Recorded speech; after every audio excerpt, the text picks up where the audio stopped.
Hey, everybody, welcome to the AAA meeting episode number 317. I'm Polydub, and joining me as always are my two friends who hang out in the sitting room on the darkest side of Noir City, Francis Sinatra and Francis von Fezzywinks III. How are you, gentlemen? Fezzy Winks. Hello. Damn it, that's going to be canon now. No, Fucking Fezzy Winks is just sticking now. It's here. Francis von Fezzywinks III, for fuck's sake. Just like that. Winks. And people would laugh at Albert, but, you know, it's the chairman. You can't. This is automatically not funny. Francis Albert Sinatra. Albert. Yeah. Al. No one ever called him once Al. Ow. Al. What? How you doing, Polly? What's going on? I am, Yahoo! oh man, I feel like that guy's target full of holes. Like I've had my bell rung even. Lamented guy, thank you for the $5. Can't see shit. I get my reading spectacles on here. That's right. Polly's aged exponentially since Monday. He's up, but this is why the stream started like a little bit late. Is because it took him a little minute to sit in his rocking chair. Sinatra went to get his slippers and his pipe. Well, I did lose my book bag and phone yesterday and had to ask a stranger if I could use his to call someone to give me a ride. That sounds like an old man, doesn't it? And I do have a pipe. You do? I'm jealous. I want a pipe. I have a pipe. Lamented guy, thank you for the $5. So the New Year's resolutions crowd has finally vacated my gym. I get you. Good, yeah. But, yeah, I just get, okay, makes sense. It's about the right time. And oof, am I paying for the last time? I haven't felt this sore in months. I take it you weren't able to get to certain machines that you are now able to get to, and your muscles are like, the hell yeah.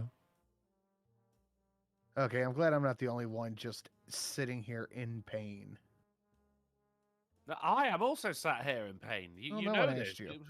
We both had leg day. We were talking about this before. What do you mean no one asked me? No one asked you. Well, I said I volunteered the information. As did I. And as Francis von Fezzywinks Jr. said, always volunteer the information. My child. Joshua Montgomery, I'm pleased. I won't remember tomorrow why I'm pleased with you, but I am. I did, in fact, make it up as a joke from the Christmas Carol. I couldn't remember Fezzywig's name, and so I called him Fezzywinks one time. And my ex-girlfriend wouldn't. To the small intestine, Fezzywinks. Yeah, my ex-girlfriend wouldn't let me live it down. She said, "You just may have something that sounded British." And I'm like, "Well," I was like, "Yeah, I did." It's just, as if Vaughn is British. I can't think of anything more British than Von. No, that's German, isn't it? It is German. That's sarcasm. Oh, that's British. Yeah, I'm not gonna be picking up on that today. Hold on, you're Bergamots. You're not Bergamots yet. I like the yet. Francis von Bergamont. Drunkle, why are you in pain? Leg day, dude. That's it? Yeah. Oh, that. Oh, man, because fucking on Monday, I streamed for an hour longer because, the time over here is still the regular time, whereas the time over there is different time. So I was just sat there, just slouched in my chair. And the next day, it's like I bruised something internally where my rib cage was just poking away. Could have done. Yeah. Oh, it's cancer. Well, I mean, either one. Yeah. Polly, why are you in pain? Very late the night before last or day before last, depending on how you calculate that. So the night or the morning. Doesn't matter. A while back, I had a vertigo attack, and it was one of the stronger ones that I've had.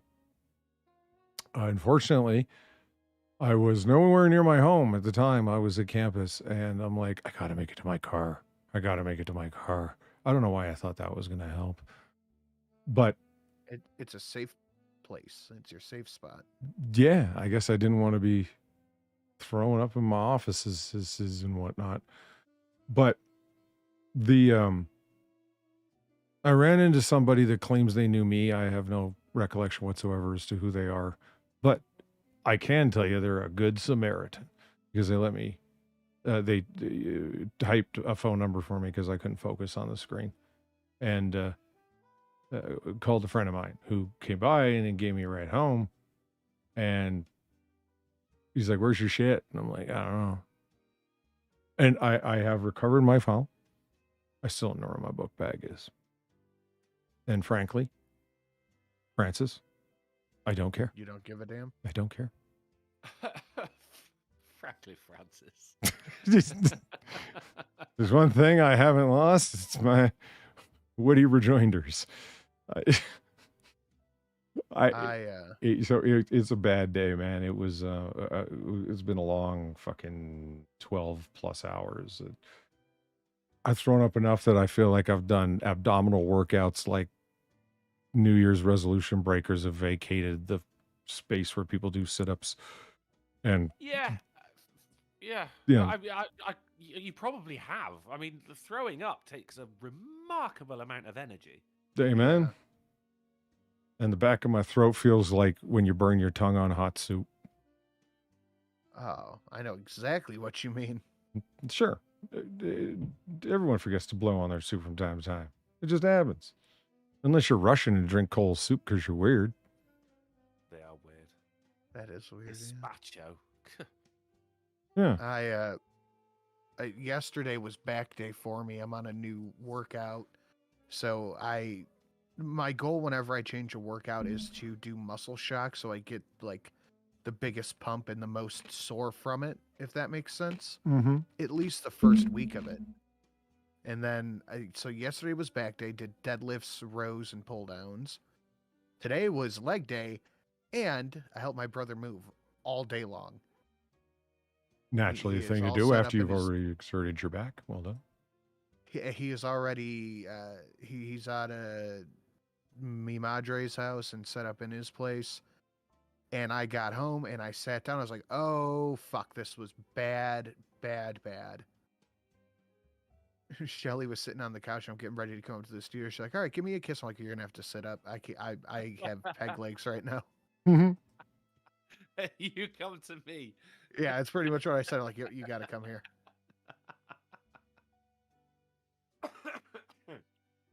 Right.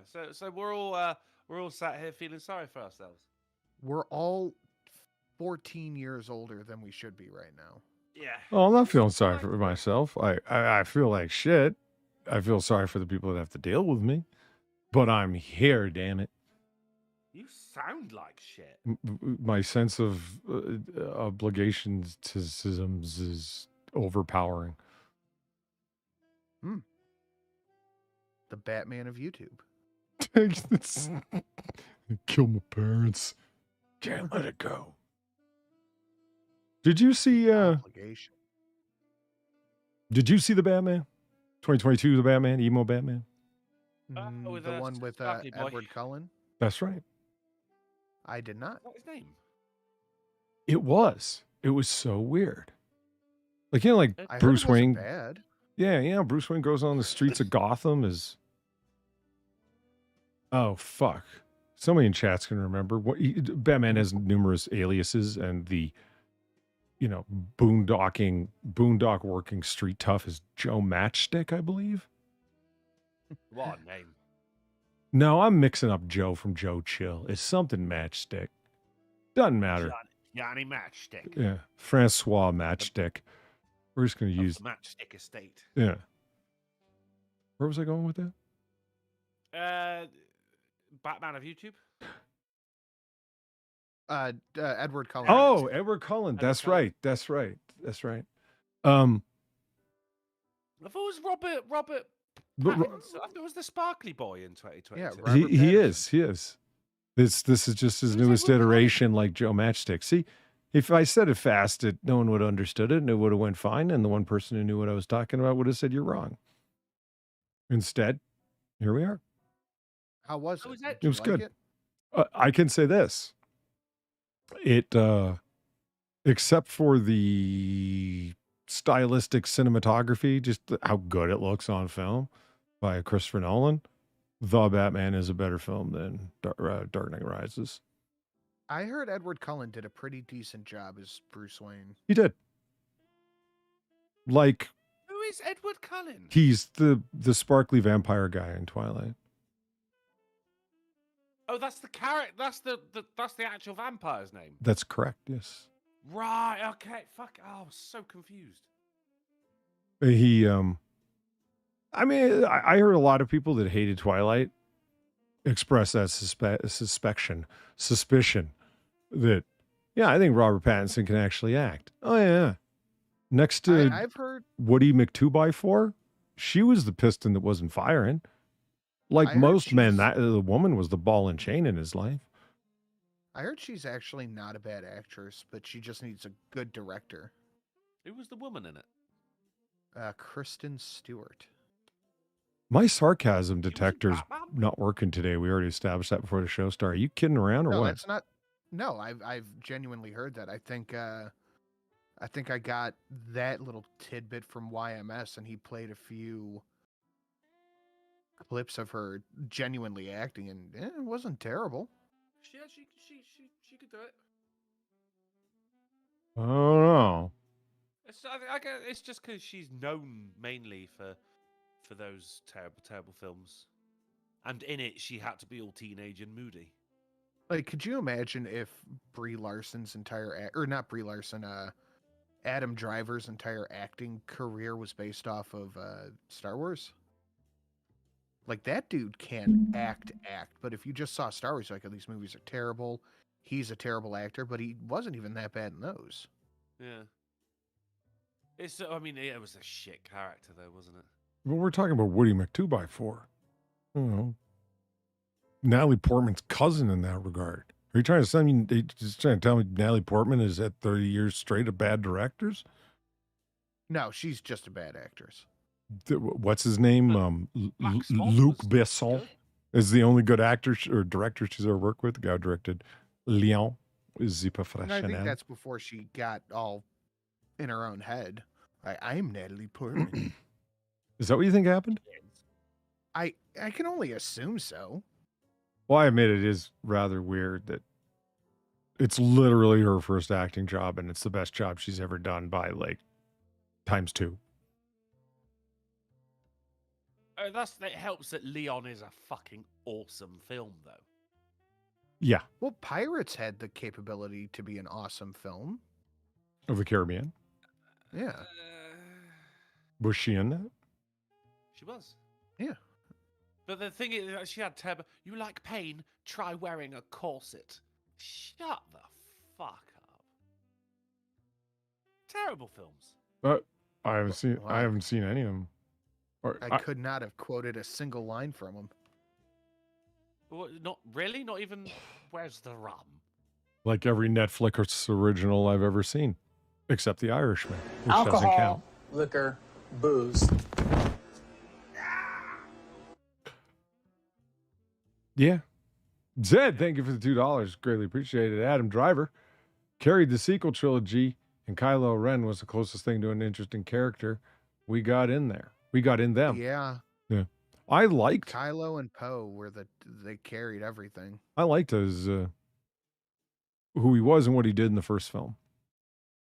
But then they just took everything the first film did and they were like, yeah, we're going to change this all up real quick. Yeah, they've kind of fucked up Star Wars, haven't they? With like somehow Palpatine returned, but how? Somehow. Well, that's the thing with Disney is every Disney product has this now where they cannot have a serious scene. Everything has to be tonally shifted instantly with a joke or like a fart or something. Yeah. You know what I mean? They gotta have the jokes in there. The MCU joke. Yeah, yeah, Endgame, like in the middle of a fucking gigantic battle. That let's just take a minute. Like people are dying around us, but let's just have a couple of one-liners. And somebody who knows what That's they're right. doing, who's worth the six-figure salary they're getting paid to doctor a script, not even write it, mind you, just doctor it, knows that it could be tension breaking when you've had tension. Now something that none of the characters find funny, but you as the audience are going to find funny. That happens in John Wick. It's just action, and to give you a moment to go. Somebody does something or says something that no one laughs in that world, but we find it funny. Right. You know, but that's asking a lot of the people that put together Star Wars. That requires a delicate touch and a sense of finesse, you know. I don't like it because it's just sheer chaos and like everyone.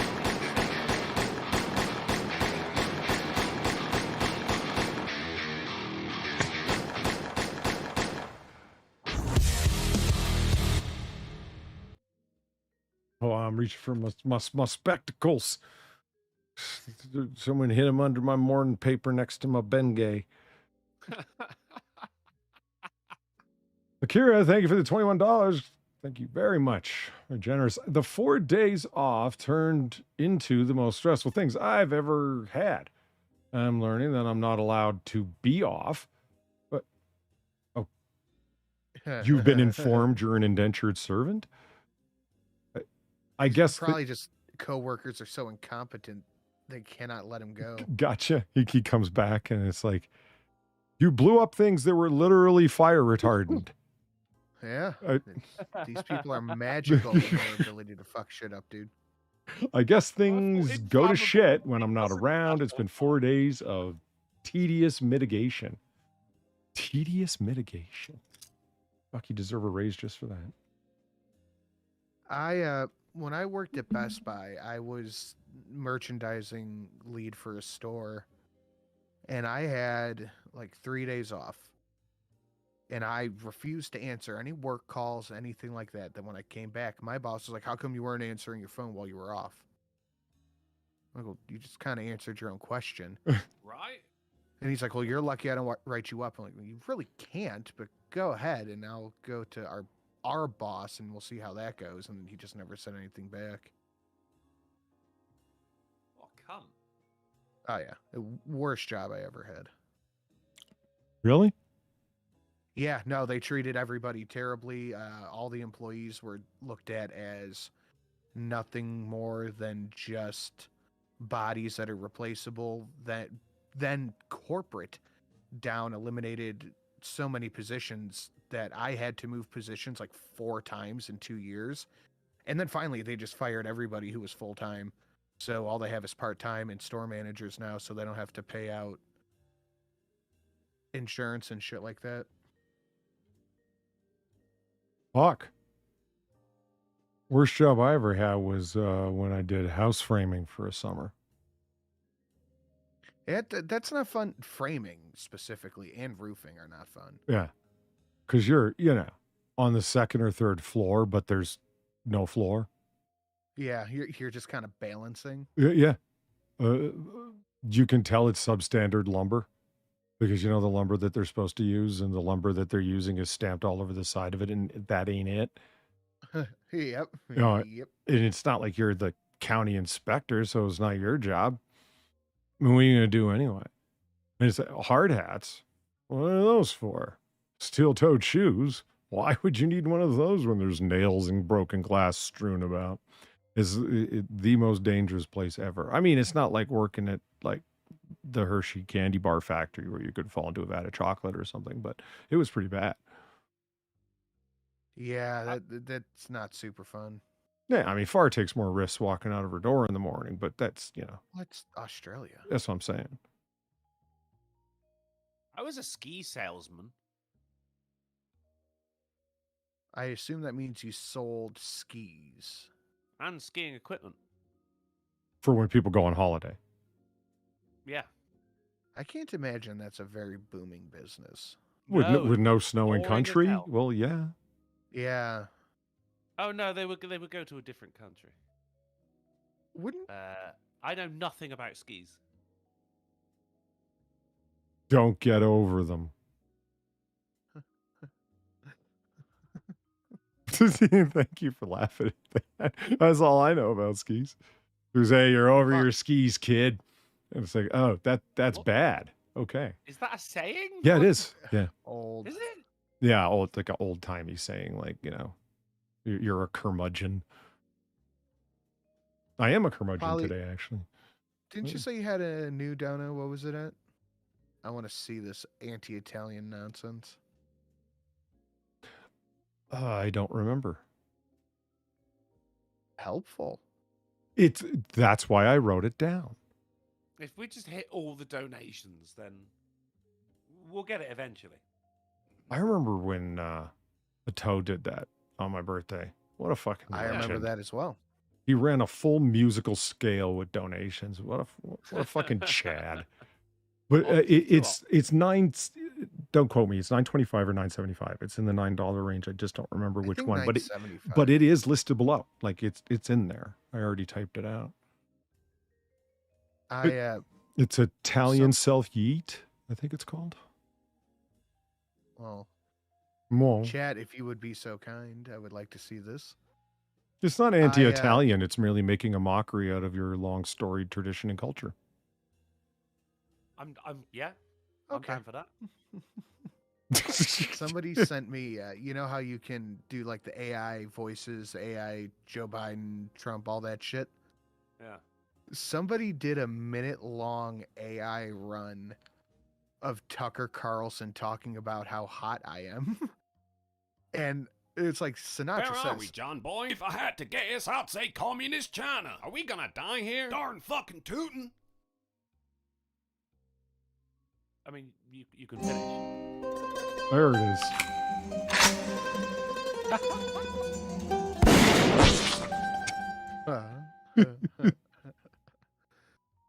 That's pretty good.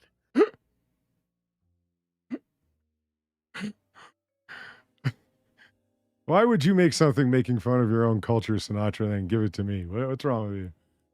Because I can laugh at myself.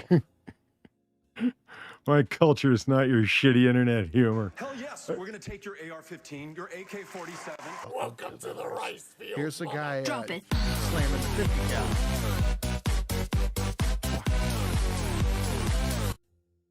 I love that one.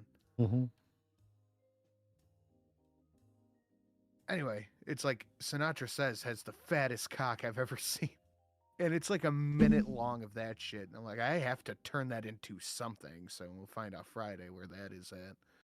But you guys, go ahead, grab yours and I'll grab mine. Of course, it was Festonia in there with the $9.75. Thank you very much. Anti-Italian dono served up cold with dry bread and sauce that hasn't been properly seasoned because, you know, it's Italian. Oh God.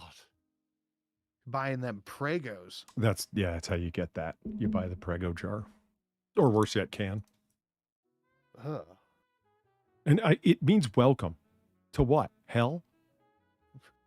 Disappointment. Yeah. The rice field, motherfucker. My day is ruined and my disappointment is immeasurable. Prego. Hakira, I requested 4 days off because no vacation in 3 years. Literally, first Jesus. day I was gone, the whole fucking company started to fall apart. The rest has just been stress. I'm supposed to be working on my models, not managing toddlers. I am the frustrated. I understand that, yeah. And if you're a good employee like I wasn't, you just you stick it in there and you help and you go, yeah, this is what you do. But me, I was just like, ignore, block, no, red button. As it But should nah, be. Festonia, I completely understand. That shit sucks. Isn't it the worst And when then- you have some planned? Were you going to read it next? Sorry. Go ahead. And I met a guy threw $5 saying there's skiing in Britain and snow. I'm just shocked No. they have ice. We have ice. Not the ice that you've got, where they break into people's houses and drag them out and throw them back over the border. No, this is specifically. It was actually ran by a teacher from my school, and my school would have an annual skiing trip. So he kind of What? Yeah, well, and people would have to go and rent all this equipment, and that's where This he's going. rich motherfucker. Not rich, fucking hell. Oh yes, we're on our school skiing trip to the Alps. No, you had to pay. I never went. I couldn't fucking afford it, and I can't ski. I preferred selling the equipment instead. Did you So notice that he was started good a friends with the fucking- manager at your ski shop, and he was probably getting a kickback? No, he was the teacher owned the 10%. skiing shop because of this fucking annual fucking Oh my rental thing. god! Clever fucker. I was just So cracking. everyone got sent to him. It was brilliant. It's not a kickback. That's a fucking racket. It's a goddamn business, man. It was legit. He paid taxes and everything.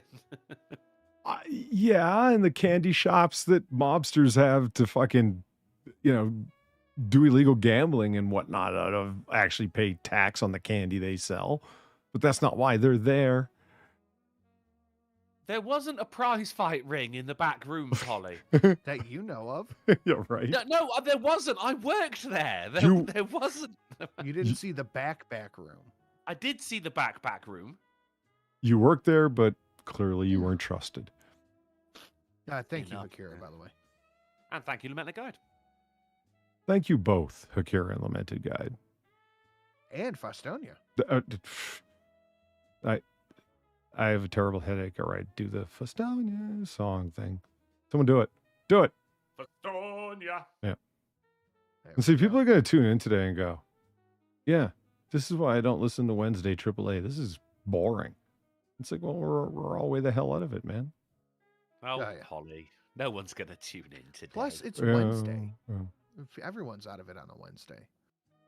It's true. It's midweek. It's the only day that's ever so slightly worse than Monday. It's the halfway point. Yeah. You know when I knew it was a Yeah. pretty goddamn bad day? The beginning of Lent. No, that was weeks ago. Yeah, it was like 3 weeks. Yeah, ago. but I think it was just bad days, like, just Lent. Yeah, 9/11. What? that was a bad day. I don't understand at all why you brought it up, but you're not wrong. Well, It I was a thought we were bad day. doing bad days. You said, what was a bad day? Now I'm guessing. January 6th. If I knew the day the Battle of Hastings happened on, I'd bring that up too. Or when the Normans invaded. Just say 1066. I think everyone will know what you mean. That day in 1066. Yeah, and in that field, what was the field called? Hastings. It's Flanders Field. I'm not going to joke about that. That's not funny. People. No, it was called Hastings. It was the Battle of Hastings. Ned Flanders? No, it's a mass grave from World War II where British soldiers were buried. And there's a famous poem written in and around it in Flanders Field where poppies grow. Oh, Jesus. Have you heard of the bone fields? I absolutely have. I'm not trying to say they've got the only mass grave, man. I know. I'm just saying. I- You know what they are. Yeah, I do. That shit is fucking crazy. Like they considered the west front of the war, England, and the Gentleman's War, the Yeah. Kindly War. The Eastern Front was fucking hell. Oh, So dude, the English went skiing. they were fighting communists, Russians at that. I mean, Well, that we'll choke their rivers with our dead. Who cares? That was Stalin, I believe. That was It wa- his whole. He was Stalin. Yeah, he that didn't was his care. whole plan. Was we have more soldiers and they have bullets. Yeah, I can win this war through attrition of their men. No, their ammunition. They will simply run out of Russians to shoot. Yeah. Like Some of you will they die. want. They won't have. That's a risk I'm willing to take. Yeah. This man isn't black. They won't have any bullets left because they'll have killed so many of you. Here you go, Drunkle. Some thanks for singing my name. It is almost as good as her screaming my name. Hee hee. Love you guys. No homo. I guess that was Festonia for the $10. Thank you, Festonia. But the name is Drunkle, and that was just very I confusing. don't believe this. This is your liberty. This is your liberty. They mugged us off, ain't they? We've been mugged off by the Klingons. Mugs. They've mugged us right off. You gonna have that, Jim? Akira? So what I'm trying to say is, my vacation has sucked. My shoulder still hurts and Yeah. people haven't stopped bothering me. I feel like Spider-Man in that very scene, but Iron Man ain't coming to save me. I mean, I love the reference. I talked about this on Sunday. I saw a shirt that I just need in my life. And Polly, I think you'll love it. It says, "My tummy hurts and I'm mad at the government." Oh, well, I need that. Yeah, well, sums They it need to up. have that in, like, baby onesies, you know? Jen's yelling at me that it was Canadian, Polly. Canadian. Damn it. October 14th, Polly. Okay. All right. Oh, that was Battle of Hastings, was it? I thought that was like a Commonwealth thing. So yeah, so therefore by extension, you know, Canadian. It was more of a skirmish. The skirmish of Hastings just don't have the same ring to it. Fostonia says, I'm still out of Adderall, make it up. That's why he wrote my name instead of his right there. Thank you, Fostonia. That's and Hakira. hilarious. I love that's some quality honesty right there. I made a Merica donation I think you'll be proud of. Somebody tagged me on Twitter. I was like, well, that's going right in the bank, so to speak. It is it's actually two of for them the American government to take. How appropriate. 872 and 873 respectively. And I think you will love it. You'll be paying in taxes off of $10. What? Yeah, most likely. Do you have 872 and 8? I'm sorry. And 872 and 873 back to back. There you go, ladies and gentlemen in the chat. I want to see that. I want to see that Italian baguette butchery. What? It takes a shotgun shell. What more could you ask for? And 12 gauge. They didn't go light with 20 or something. It was, No 410 in that bitch. Yeah. You need a Kaiser roll for 410. Oh, we already talked about World War II. Let's not bring up the Kaiser. Yeah, I know that was World War One, but his death led directly to it. Get over it. Yes. There is no Canada. There is only Zool. That's true. That is very true. World War One, is it? It's the Great War. And it was. It was. Or you were just you were just saying. Oh, I was just saying. Yeah, well, yeah, I mean, and so therefore, you're just Grandpa Simpsoning over there? Which one? Abraham? Hold on. I keep wanting to call him Vespasian, but that was a Roman. Rasputin? No. Vespasian. Are you talking about when... Vespucci? Vespa. Oh, wait a minute. That wasn't Grandpa Simpson. That was Principal Skinner. Who found out he was another guy? Tamzarian. That was the guy. Tamzarian. Vietnam. Yeah. He stole his ID in Vietnam, pretended to be him. Yeah. The guy who'd been watching his Principal Skinner all these years wouldn't know Skinner. But they all agreed to never talk about it again at the end of the episode. Yeah. And you just heard the most addled pop culture reference that I've ever made. Well, it was three people just trying to cobble it together. Yeah. Who wants to do some news? Oh, I do. Sir. I have news. So it's convenient. Do you? I have, you used the phrase cobbled together, which is very interesting because this. I'm the missile guidance system, and I'm here to fuck shit up. You can have some freedom too. Hold this fucking missile flying at Mock Jesus. Oh, damn, I cut it off. Surprise, motherfucker. This is the missile guidance system, bitch. I'm about to show you why the U.S. doesn't have free healthcare. Love it. Love everything about it. This missile, bitch. I have to fix the one and then I'll replay it in a second. I thought I had it, but it was off by 1 second. Scroll all the way down as quick as you can. Edit. Extend. 1. Enhance by 1. Save. Test. I'm the missile guidance system, and I'm here to fuck shit up. You can have some freedom too. Hold this fucking missile flying at Mock Jesus. I'm the missile guide.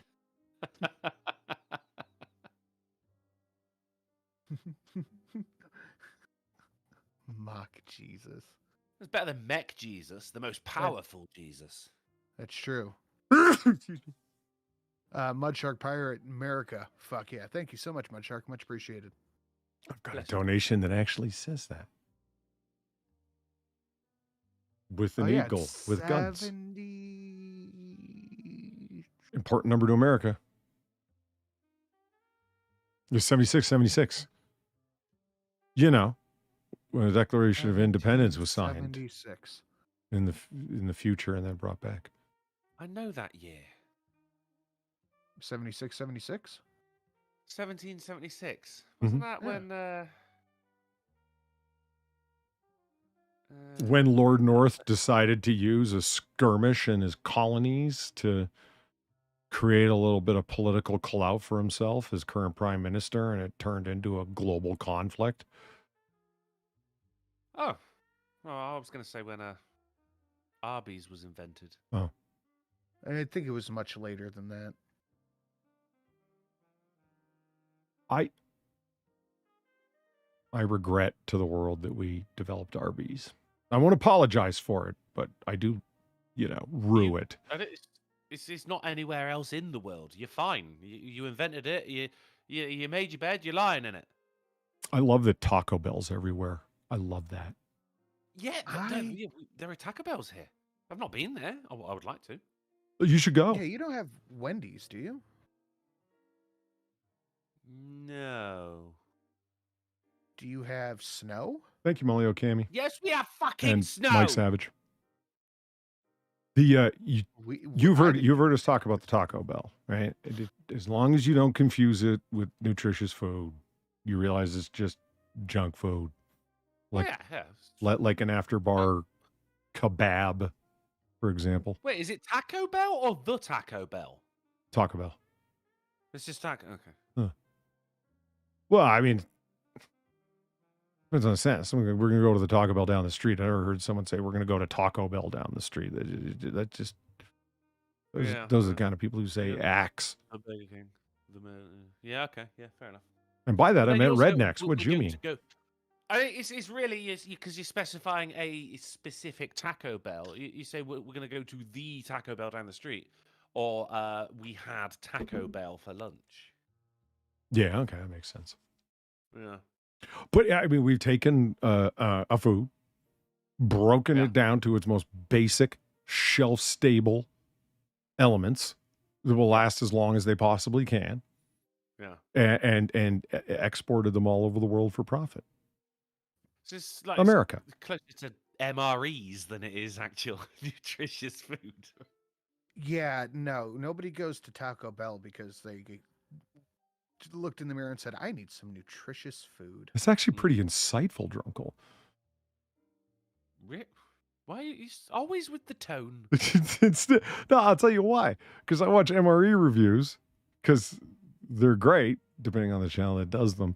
And veterans with, I was introduced to phrase menu fatigue by watching MRE reviews. They switch stuff around, and that's Taco Bell, right? They only got 9 ingredients, and they keep rearranging them with their never-ending brilliance and creativity down at Taco Bell executive headquarters, and creating new Chapalupa Tacoritos. I'll tell you, that grilled cheese, whatever it's called, is my favorite item that's been on the menu since the Beefy Crunch Wrap. 9 ingredients? Something like Give or that. take. Yeah, no, literally something like that. Seems a lot for a taco, doesn't it? Well, no, it's for everything that they have, but they keep rearranging them and switching them around, and then they got a new menu item, which you can do with an MRE pack when you trade with your friends and whatnot. And it's like, I'm going to get rid of this and that. And you want to know how to make a jalapeno cheeseburger? We have neither beef nor bread in this meal. I can show you how. You're trespassing. They don't believe you. Yes. Sweet. 就算这里是他又怎么样啊？一个人有这么多土地，大家分享。 What's he saying? Says that it's wrong for one man to own all this. He says you should share it with all the people. Yeah.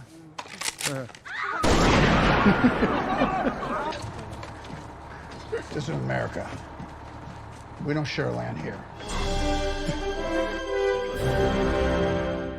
I've told 3 or 4 people, Drunkle, that you said You're trespassing.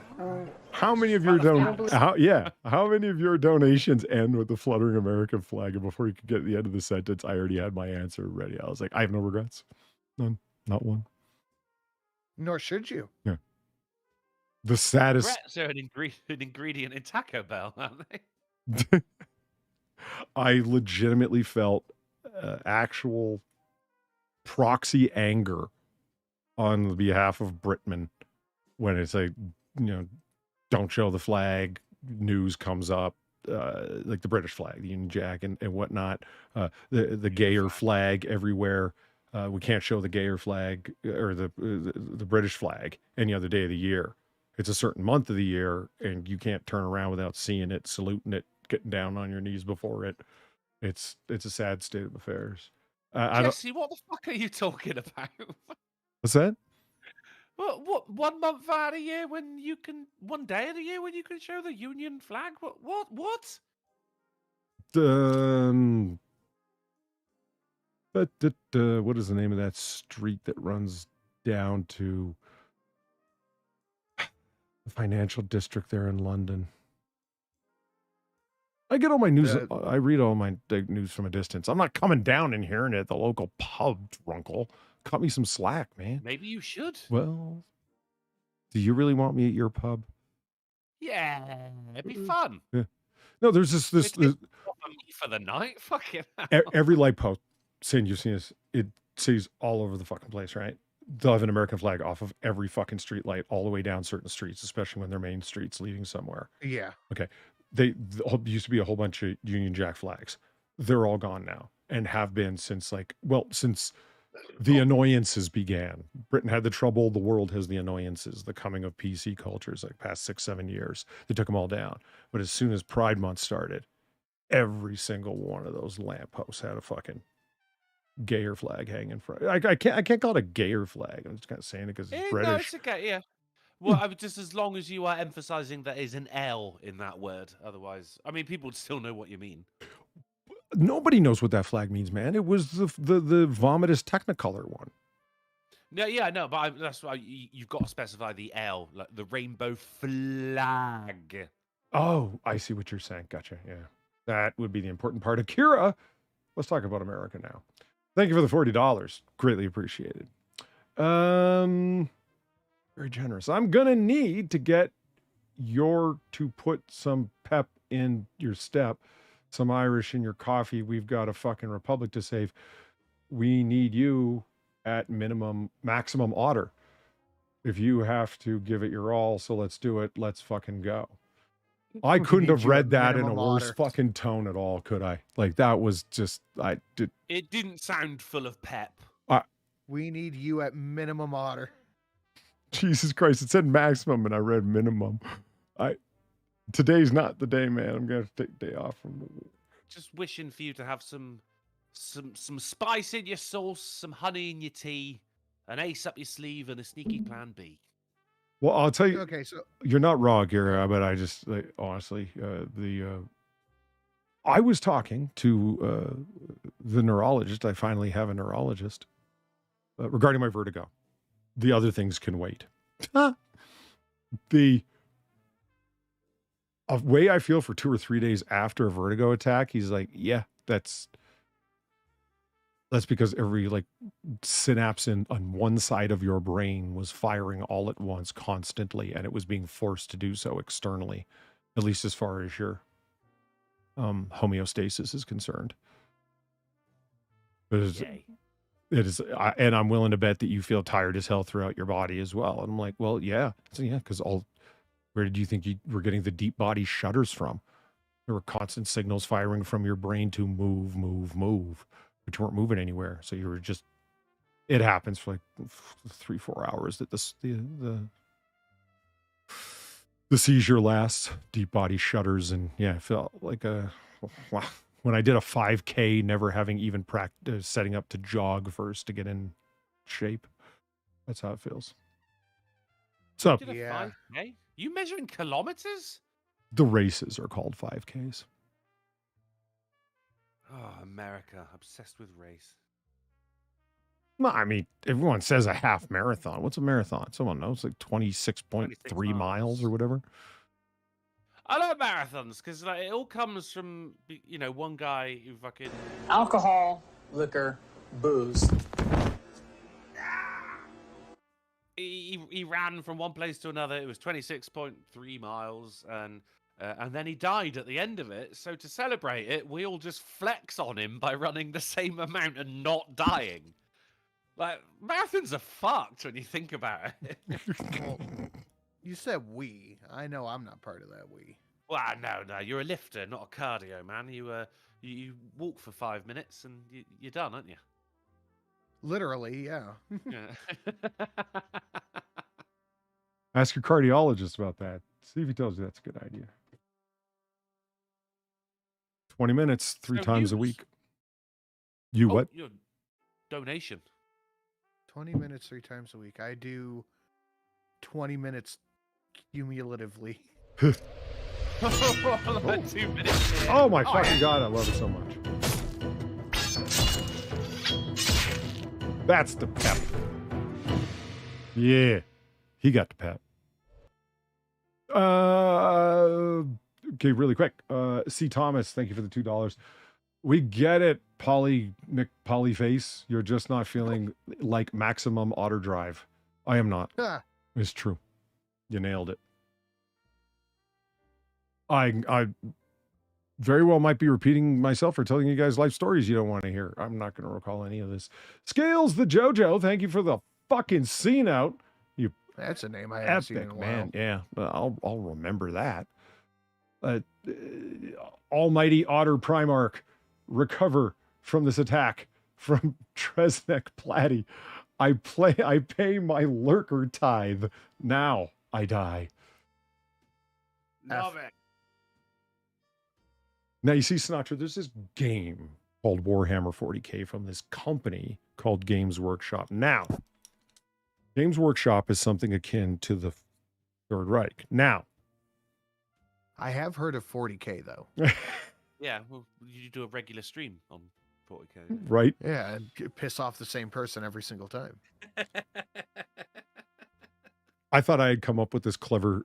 Thank you very much, Scales the JoJo. Greatly appreciate it. Oh, yeah, absolutely. Seriously. Nice one. I am... Love it. I am the appreciate. You'll get a kick out of this then. My friend Inquisitor, who gets his name from an obvious source, right? Huge fan. Is the guy I used to do comic book curation with Jack Cochran and Quiz. Good fun. Anyway, Quiz is a huge fan of 40K. I remember one time I finally figured out how to get Quiz not to info dump on me when I asked him a simple question. You know these people in guns, Sinatra? You'll ask them, yeah. What poundage of spring do I need for the hammer spring or the, you know what I mean? The striker spring. And I go, right. Well, that's an interesting story. See, when that gun was being designed, there was a lot of debate over the barrel. And you oh my God. Just the introduction, you know, you're going to be there for a while. So I thought I figured out this clever way. Ironically, I'm being long-winded by telling this story in this way.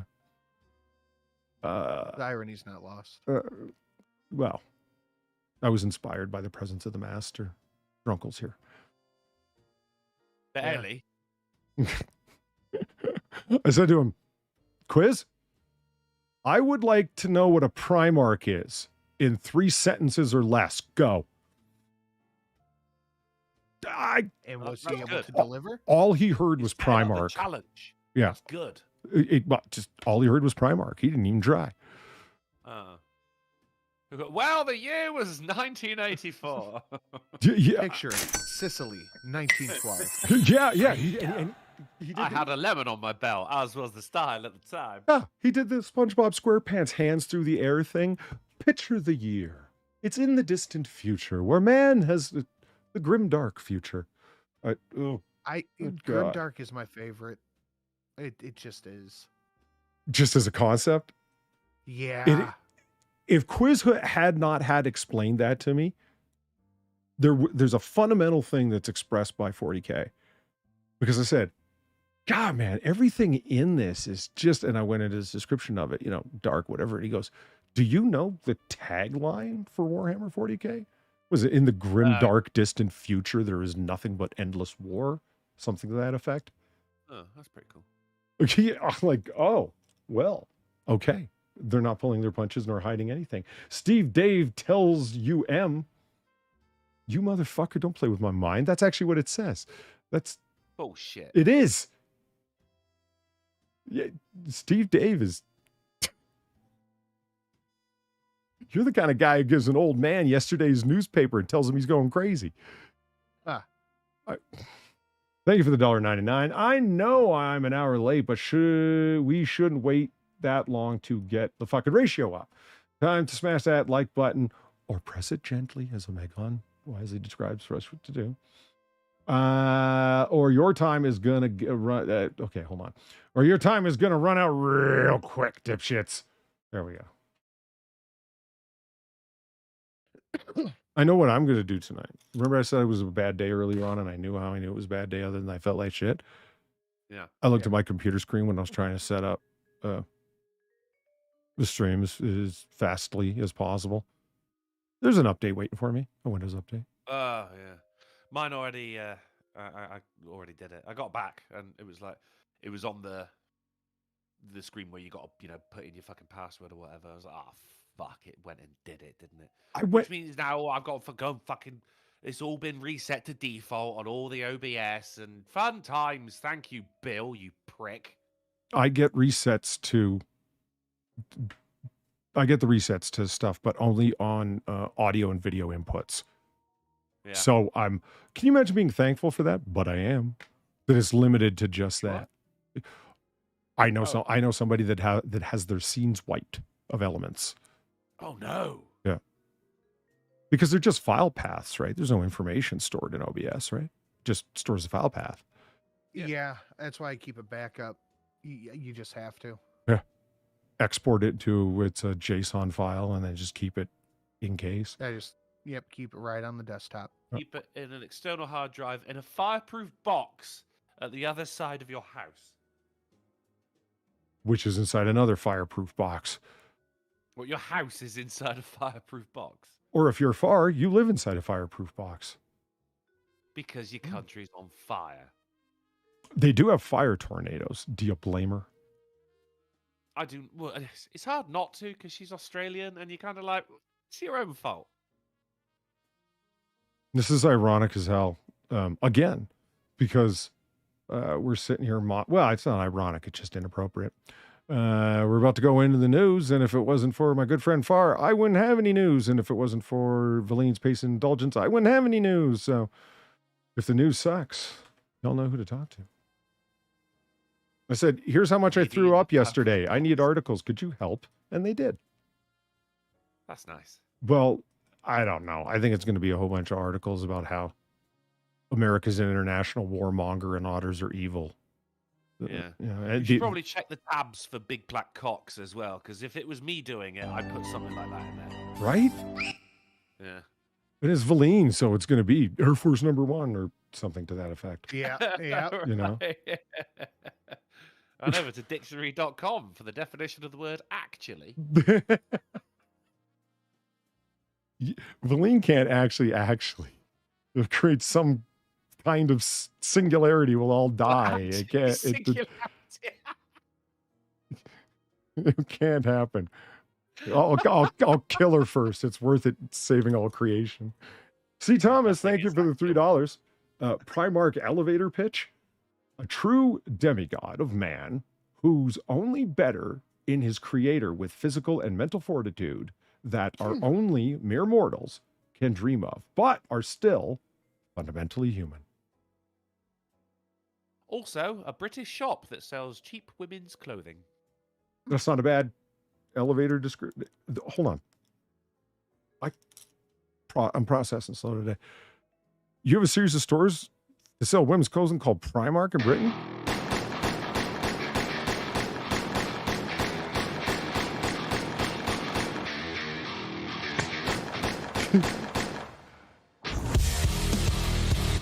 Yes, we do. Okay, first of all, that's hilarious. Even I knew that. Oh no, it's just ammunition to make fun of Quiz with. That's all. I'm always looking for something to bust balls with him. I mean, I paint tabletop war minis, and it's not 40K. You know what that means? It means you have to hear about 40 version. 10K. No, it means you have to hear about it all the fucking time. Drunkle, think about it this way. No. Doing historical war gaming and talking to anybody who does historical war gaming, okay, is as doing a stream as a Brit man with Sinatra and I. You're gonna hear about a whole bunch of shit that you wouldn't otherwise. Polly, are you into the grimdark genre? Quiz has actually done a good job of spinning it to me. Yeah, it's some of the animated shows. I was like, yeah, right. They're going to be good, man. They're going to be, they're pretty good. A lot of the Black Library stuff that he's told me about is pretty good. He even ended up trapping me with some of the fucking lore. Bastard. That's how they get you. I'm going to drop an author to you. You should check out called Joe Abercrombie. He is fantastic. I was getting ready to type that out, but I won't need to. I'll just be like Abercrombie and bitch. In your state, you can't spell Abercrombie. I don't need to. I just need to muddle my way through it. You know, the clothes that the guys with the trust funds on campus wear? Abercrombie and Fitch. That's the one. You've never been on campus, Sin. How did you know that? Because I know the people. Yeah, they're the same on every campus. You know, I didn't think guys who wore polo shirts with the collars popped and threw frisbees were... They've mugged us off, ain't they? We've been mugged off by the Klingons. Mugs. They've mugged us right off. You going to have that, Jim? Hakira again? So, you're the coherent one tonight. That's odd. Here we are. Polly needs someone to rub his head and sing him to sleep. Polly, listen to Days Gone Quiet by Lewis Capaldi, or Beautiful Creatures. Lewis Capaldi, was that one of the Doctor Who's? That was Peter Capaldi. Thank you, Hakira, once more. Very generous tonight. We love it. What was the author's first name? Capote. Joe. Was it? Lewis. Wow, what? His name was Joe Lewis? Sherman? I thought he was a boxer. I thought he was a president. No, the author was Joe Abercrombie. Capaldi was Lewis. And there was also... I forget what the other one was. Harry. John Lewis Harry is a high-end clothing shop. Harry Truman. That's J.K. right. said Sinatra indoctrinate him into Abercrombie. Dude, it is the best book series I have ever read and an amazing grimdark series. Full stop. You know what? Somebody was canceling their Audible account and they got Audible gift cards for Christmas and they're like, do you want these? Yeah, you do. Yeah, I was like, yeah, I do, because I'm just turning them into credits. I'm not buying anything. If you have an account already, you can just turn them into credits, right? Better bang for your buck, or for his buck, whatever. That's the way I'm going to do it. I have done a lot of reading online, lengthy expositions of different characters, mostly just trying to understand. That's how I found out the whole lore behind Saint Celestine, why she became my favorite character. Not only is she the coolest mini of them all, she also has the coolest backstory. Anyway, sorry, Scales to Jojo. Drunkle's bad Jojo's fucking me up. Scales to Jojo, thank you for the $21 in the New York Reload. America Now! Enough said. Damn right. Mm-hmm. That's what the world needs, is some America Now. You know what we need? Some news now. I was just going to say, I'm doing the Carlin bit where he's like, you start leaning one direction and pointing in where you're trying to go. I'm doing that to the news. Lean and point, lean and point. Body language. All right, here. See what's happening in the news. Florida woman unboxes 13 pieces of luggage after Delta Airlines damages her suitcase. I was crying laughing. Hey, Polly. Yes. Can we see it? Can we see it? Oh, yeah, sure. That's reasonable enough, I guess. Oh, he did say please. Well, I said please. You also say pardon, and that makes no sense. You weren't under arrest.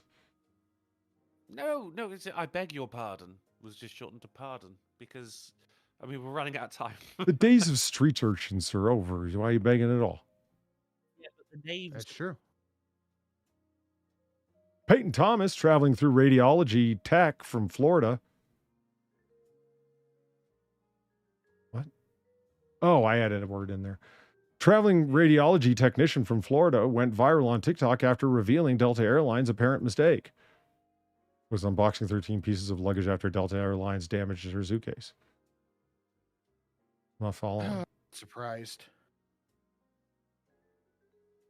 Okay. There was a Jeep in one of them? Fuck. A traveler recently received an unexpected overload of customer service from Delta Airlines. A statement never uttered by any human being before now. It's a red letter day. After she made a damaged bag claim following a flight, I'm like, oh my gosh, they made a mistake. Peyton Thompson, 29, a Florida resident, told Fox Digital News in a mail delivery she received courtesy of the airline. I thought it was just getting one suitcase, but figured maybe they just sent me a whole set. So I took them home with me and I started unpackaging them. Thompson said the traveling radiology tech, she often rents Airbnbs and has to fit everything she owns into one vehicle. And I can't fit 13 cases in my truck, suitcases in my truck. Thompson, who was in New York at work at the time, or whatever, New York work, you get it, documented the event in a TikTok video, which garnered more than 1 million views, which demonstrates the overall insanity of TikTok. Last month, Thompson pulled her new peacock printed suitcase off the Delta Airlines baggage claim conveyor belt, surprised that Sam Britton hadn't stolen it, at Syracuse Hancock International Airport, and noticed it had been destroyed. Okay, I don't know if I'm understanding this properly or not. I don't quite know what's going on. No. So some lady's mad that she can't fly all of her suitcases in one go? Well, they went over the top and helping her out. Someone in chat's going to be, you fucking morons, this is what's going on. And it's going to be simple. We're just not cluing in. So, like, they destroyed her suitcase, so they got her a new one, but accidentally sent her 13 new ones instead? I thought she was talking about needing to have 13 suitcases because they won't fit in her trunk because of all the radiological equipment. Yeah, I mean, the whole fucking radiology thing, I don't know why they mentioned that, because in my mind, she's traveling with, like, x-ray machines and shit. Yeah, whatever. There's what you want to say at fucking TSA, huh? Why do you have so many suitcases? It's not a problem. It's full of radiological material. Eh. And cigarettes. Yeah, I don't know. I think I'm just lost on this article. $331 million just announced for Ethiopia to give to Ukraine. Broke her suitcase and sent her an entire luggage set. There you go. This is one of the most convoluted articles I think we've ever had on this show. I'm glad it wasn't just me. No, certainly not. No. It was so funny to me. Then I went to open one of them and I was like, oh my gosh, there are more bags inside of these big ones. There are more bags inside of these big ones. Yeah, they came from Russia, I suppose. And then they say Peyton Thompson is credited with the quote as well. Like it's written like a fucking academic essay. You know? Yeah. Centralized block quotes. And, well, our pre-organized formatting structure we use puts those lines there. It makes us look like professionals. Yeah, the bigger the font, it means you can fit in another ad. Mm-hmm. And in odd news, really small lettering up there for odd news, Fox, but that's okay. North Carolina man startled by 8-foot-long alligator hiding in attic during home inspection. How did an alligator get into an attic in a North Carolinian home? That is the question. Carolinian? Yeah, that's the proper nomenclature, I believe, for people of North Carolina. Oh, no, Carolinian. No. No. Well, a North Caroliner was recently inspecting a home construction site, and he ran into an uninvited guest while on the job. Dean Brown, a code enforcement official for New Hanover County Building Safety, a startlingly exciting job, had encountered a live alligator that was sitting in the attic of the 3-story dwelling. I thought it was just a stuffed animal that someone threw up there as a joke to scare building inspectors. What? You think that? Well, why would you think an alligator is in the attic? Well, I don't know. First off, it's in the right climate. If I was doing a home inspection on a house that's probably empty, I wouldn't go out there like, oh, that's definitely a stuffed animal. Well, you know what? Oh, fuck. I got to say, that doesn't sound that crazy to me. I have not spent a lot of time in Florida at all, but I have spent a lot of time in Louisiana, especially New Orleans. Man, every public building, every restaurant has a fucking stuffed alligator in it.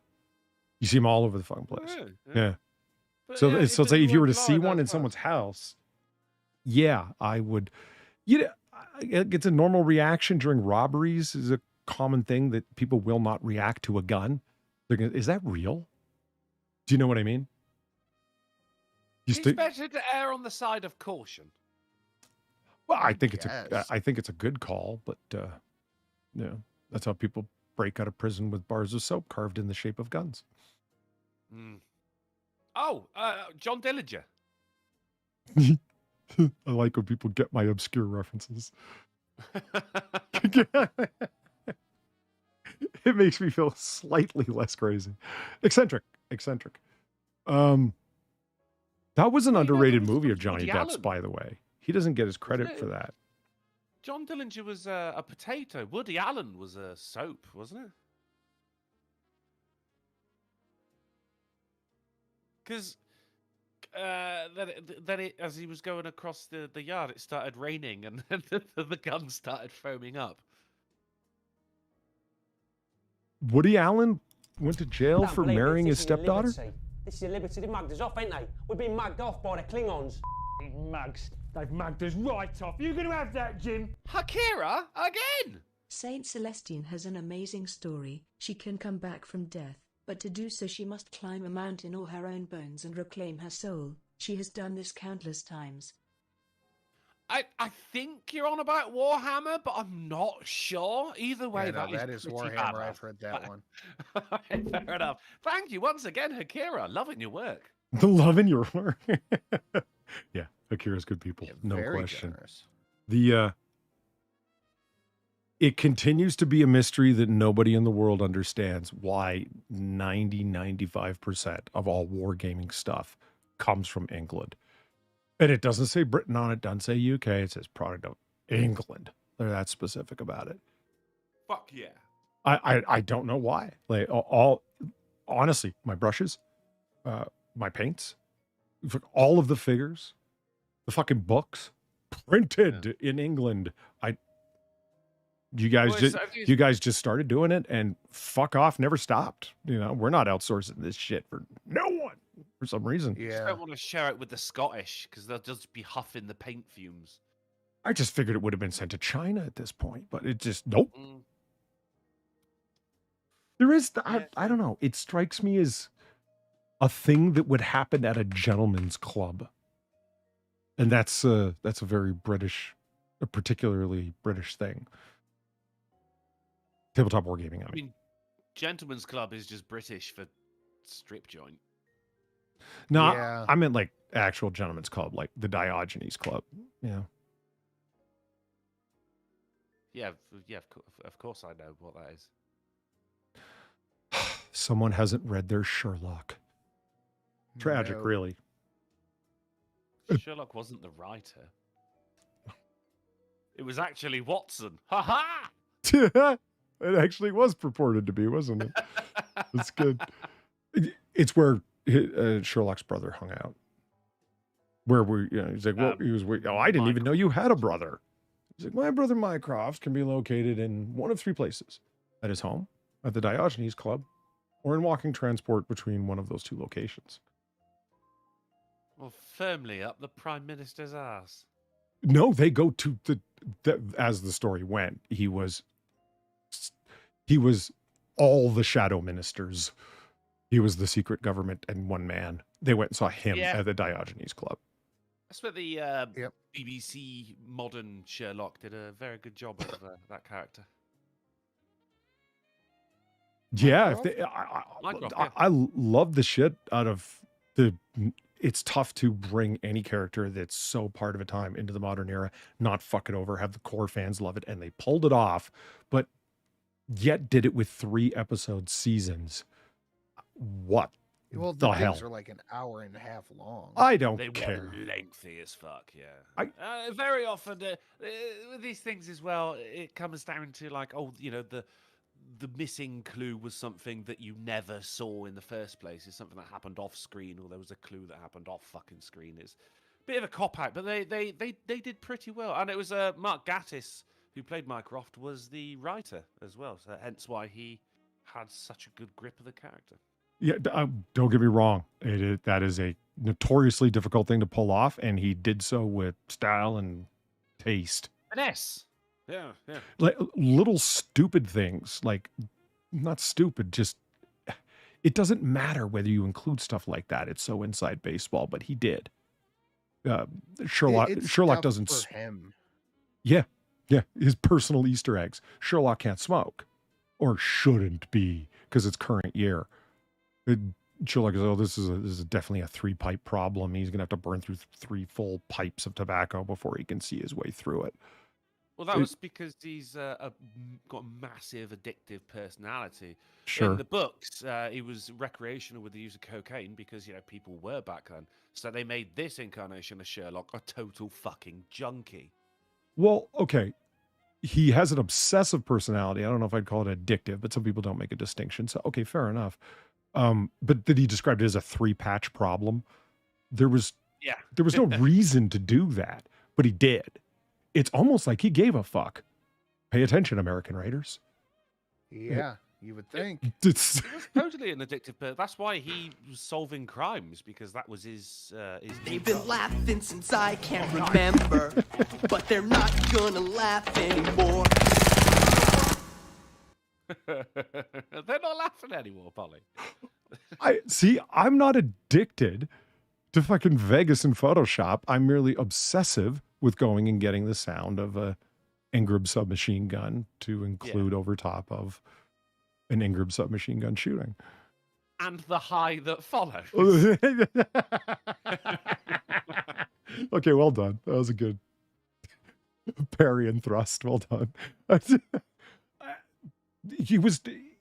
Sherlock, he very well might have been lying, but don't you get nerdy on Sherlock with me. He's because boredom is the reason he did cocaine. He had no problems to crack his head up against and to sit there. He goes, give me anything. Find someone's car keys. He doesn't say that, but he goes on this big soliloquy rant to Watson about just any kind of fucking problem, and then I won't be doing this. Something. Yeah. I need some kind of well, I guess you could read addiction into that. He has no dopamine hits happening, so he makes an artificial one happen. Yeah, all right. He should have painted miniatures. He fucking well should have. He would huff the paint. Yeah. Yeah, I don't understand it. When Watson first sees him, he's down at the university trying to make a reagent to test stains to see if they're blood. Because how valuable would that be at a crime scene is what Holmes is thinking. And, he was right. That would be very valuable. It was actually Dr. Bell, Sir Arthur Conan Doyle's friend, who suggested that. I wish these chemists would come up with this. We see stains all the time. They did. And they did. What's it called? Luminol. Different thing that does the same thing. Yeah. Well, so it's the same thing. No. Luminol is a reagent that reacts with the hemoglobin in blood and will change color under black light. Hence its name. It will luminesce. The reagent that they were using up until that time wasn't nearly as reliable. It had to be under dim light, and it would change color, particularly, like a drug test kit. When subtle difference. Yeah, when the bobbies are testing what's in your baggie when you're walking home. So weird hearing that in that accent. The bobbies testing what's in your baggie.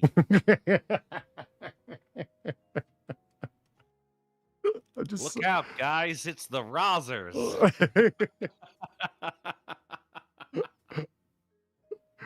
Oh, right, news. Yeah. Oh yeah, How the alligator. fuck did we get onto Sherlock? Oh. My cookie options. Your options are you have none. Do my options to reject. Reject all, baby. Reject all. That's right. Are you gonna read that That's donation? the stuff. Oh, Jesus Christ. I am way the hell out of it. Akira, apologies. I absolutely am. I'm not just going to talk about the sounds in the donation. I'm going to read the generousness that resulted in it even being heard. Akira, thank you for the 1075. Mists and Magic, mate. The English invented lore. Yeah. It's true. It's true. Do you know what? Yeah. That's Akira actually a is fair killing argument, tonight. isn't it? God damn. Like Arthur and whatnot. Like you kind of Arthur? King Arthur. What a wonderful kind of day. Oh, okay. Yeah. The shitty 90s cartoon that taught morals. Shitty? Well, you don't need to be. How durst you, sir? Really? No, I'm thinking like Percival and Guinevere, and you know, that's what I'm thinking of when I say Arthur. Arthurian legend, yeah. What? Getting a sword from some watery tart? That's. I want to be able to do. No basis for the establishing a government. Yeah. Not so I can say all the Monty Python lines, just the ones from that film. That's good enough. Guys, in the chat, give it up for Akira. Absolutely killing it tonight. I know. Akira is just Chad levels beyond all belief. Man suing Buffalo Wild Wings restaurant chain after claiming boneless wings are actually chicken nuggets. Holy fuck. Okay. I have separate thoughts on this. First off, yes. Second off, this is the hero we need. What? They're clearly nuggets. No, those are not. Those are boned wings. Yeah, those are They look wings. delicious. They're not nugget shaped. What is not nugget shape. shape? Not wing shaped. You got the you got the little Wings are nuggets. wings come in I two agree. wings come in two different shapes. The little mini drumstick and the other one. Let's. Well, that's because it's the wing. I mean, they're cheating you out of a wing here because you got the bicep and the elbow, right? That's one wing, but they chop it up and make it two. They're cheating you out of value for money. That looks good though. These are absolutely wings, but boneless wings are nuggets. I agree with you, Sin. They are. And I am perfectly fine with being like, I want garlic parm buffalo nuggets. Sometimes I don't want to dirty my fingers up. Sometimes I just want to eat my food. You can't flap wings without bones, so they're not wings. See, why are there bubbling hearts coming out of chat now? No one there loves me. Why would it be happening? Before it was the fucking the cones, the party blowers, the wee things you get from Party City. Those were floating up before. And nobody's excited for the show to start, so why were they going on? The wee. Makes no sense to me. Am I the only one seeing this? Yeah. I am not. I mean, admittedly, I haven't eaten since yesterday, and I've been taking medication the whole time, and That counts as eating. they look. Oh, I'm gonna take a fucking screen freeze, you lying bastards. I ain't crazy. You're crazy. Can it be both? Look, and look, the celebration things, and now the laughy face. Someone out there's fucking around.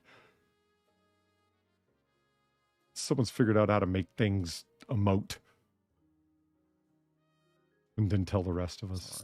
And Pop Tart thinks I'm an ass hat, but there's nothing going on there. I'm down with the. I prefer a wing because now don't clip this, but the flavor is in the bone. It is. See, I don't. First of all, Sin, let me ask you a question.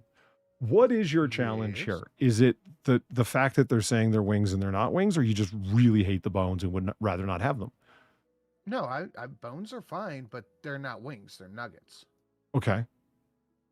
So He's right. I'm just curious, when you get like a chicken tendy, you like throw them across the room and say, these are nuggets. How dare you? Yeah, they're nuggets. You throw them in the cashier's face.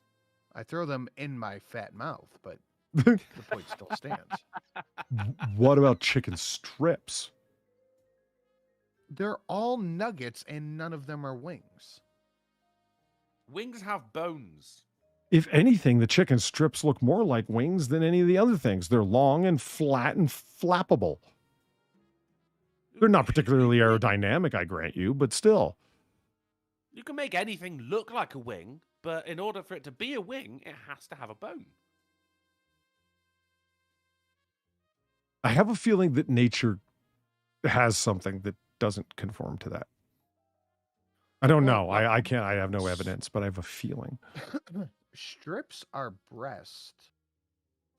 Alcohol, liquor, booze. Polly's Imagination donated $2. Oh, God. What's it doing now? You did indeed see what you Sana just fucking with you. There's nothing to it there. Lol. It's like when I suspect success. It was just my imagination. Skin. Wings have skin. Ah. Do you pull the skin off chicken when you cook it, Sinatra? With my teeth. Nice. I'm going to pocket that for later No, use. but nuggets are usually breaded. I mean, as are strips. So now I actually am legitimately confused because you went there. I thought you just had a problem with the boneless wings, but it's no. No, I like strips and tendies are also nuggets. Everything's a nugget. That's weird. I like classification. I love chicken. I will eat just about anything. Oh yeah, chicken's great. Chicken, wings, nuggets, tendies, whatever. But sometimes I don't want bone-in wings. Sometimes I just want to eat the food as fast as I can. That's when I go for the boneless.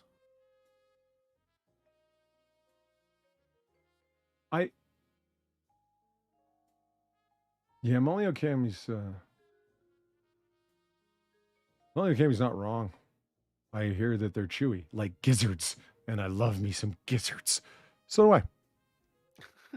You know the stuff that comes in the bag that most people just throw away? You're supposed to be able to eat that, you know. Well, the giblets. How do you make your gravy? Well, yeah. I mean, it's awful. It's awfully good. Damn right. I see what you did there. Awful. That's good. I'll go for it, mate. I fucking lamb's liver, lamb heart. I have quite often. Heart is unexpectedly delicious, and its texture is totally different from every other meat in the body. It is a delicacy, It's in my fucking opinion. delicious, full of iron, and I stuff them with vegetables as well. It's good shit. Mr. Pickman says he might have a case. There was a woman who sued the company that makes goldfish crackers and won. I'm assuming because they had no fish. Right? These fish are silver. Blah! These fish are making me thirsty. In a decade where the world has faced a global pandemic, the threat of nuclear war, and the rising cost of living, a man in the U.S. claims he has encountered another crisis to add to the mounting list of problems to face our species. Why am I thinking Sky News Australia might not be behind this guy? Eamon Halam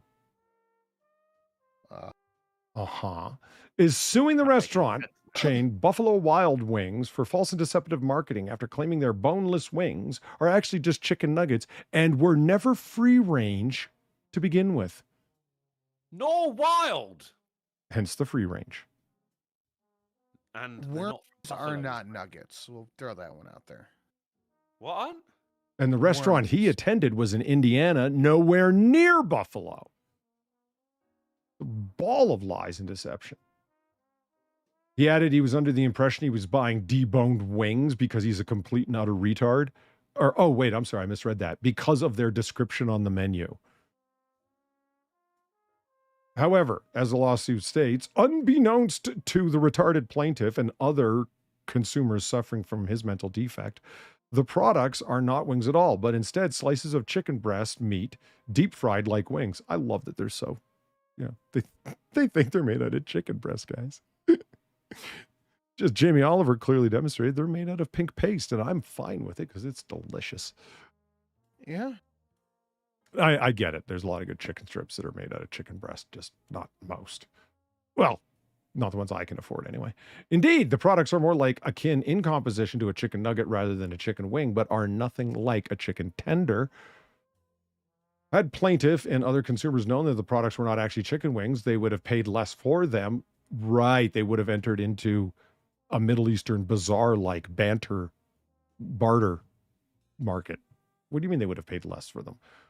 Well, they would have not purchased them at all. Therefore, the plaintiff and consumers have suffered injury in fact as a result of the defendant's deceptive practices. Alam from Chicago is seeking damages, injunctive relief, restitution, declaratory relief, and all other remedies the court deems appropriate, like possibly some institutionalization for him for some time. But the filing does not state an exact amount of money.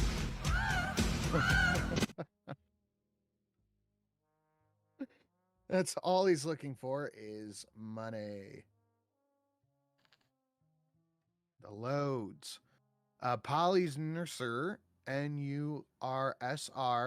Sorry I'm late. Polly, time for your medicine. Stand still. You might feel a slight pinch. There'll be no more.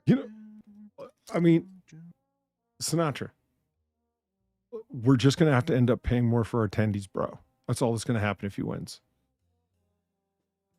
This is just a blatant cash grab. Yeah. That's why I want to see people sue the police department and win. But that's me arguing on short-term ideological satisfaction. The truth is the taxpayers are footing the bill. And the police don't fucking care. Did you expect them to? No. This has gone from chicken tendies to politics. Well, that's not politics. It's just, I don't know. Sinatra's a persuasive guy, and he's got me thinking about police misconduct a lot more angrily these days. He didn't say anything. He didn't need to. His mere presence. I mean, I always hated police misconduct, but now I feel the need to gripe about it on the internet. Thanks, Sin. Okay. You're welcome. Tender. And you know what? They brought up something at the end there, Sinatra. There's also chicken poppers. We totally forgot about poppers, man. That was a sphere nugget shape too? Yep. Okay. So the next asteroid that hits the Earth was at least 3,200 nuggets long. And this guy has a bone to pick. Yeah. Or whatever the fuck. I mean, my friend just bought a nugget-shaped car. Oh, really? Which one? Doesn't matter. Everything's shaped like a nugget. The Beetle. Or a fucking Lincoln Town car. You don't have a definition for a nugget shape. It's like asking a Democrat what a woman is. You don't have an answer. You refer to the thing itself. A woman's a woman. A nugget's a nugget. This isn't answering anything. Nuggets are nugget shaped. Nuggets are a social construct. Well, kind of. Okay, so are we going to classify them as tendies and strips? We can call the same thing. I don't think so. I've always understood flat. tendies as reconstituted, strips as actual pieces of meat. I know that's my own private definition, but that's the one I rolled with. Keep it private then. And we can do poplars and Poplars. That's their own thing. Nuggets. Yeah, it's a fictional thing. Nuggets we can. Futurama, wasn't it? Yeah. Yeah. Nuggets we can classify as small, no larger than 3 inches. The thing is, like, if you think like a gold nugget, that wasn't down to the shape. No, it's a solid piece of thing, I guess. Solid piece of thing. Yeah, as opposed to ore, where it was mixed with rock, it was a gold nugget, which was just gold in and of itself, containing some impurities. Mixed piece of thing. Correct. Ore was mixed piece of thing, nugget was solid piece of thing.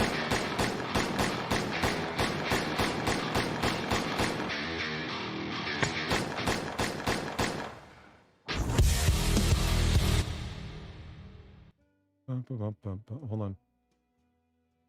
Akira, continuing to solidify his chattery. Thank you for the $21, you epic bastard, you. The plate is full. I get it. I would like to politely request that you stop being your own worst enemy. Your brain is too full. What? Brain full. You know, interestingly, that's exactly what Sherlock argued. But you're just on first name terms with him now, are you? Anybody IRL, I would never do that. That actually really bugs me when people refer to someone in the familiar when they don't know them. Really bugs me. To the point where I use the old world phrase of in the familiar.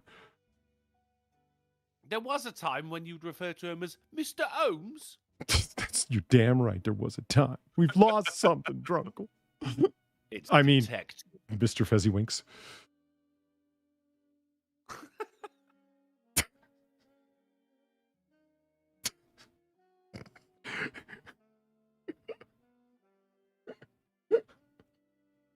Dude, you've never seen that on Old Fezzy Winks. You've never seen that on Twitter? Motherfuckers do that all the time. It's a way of expressing disgust and anger with the other person without doing it. It's completely passive aggressive. So like it'd be Millard, comma, you know that argument isn't true, comma, Millard, period.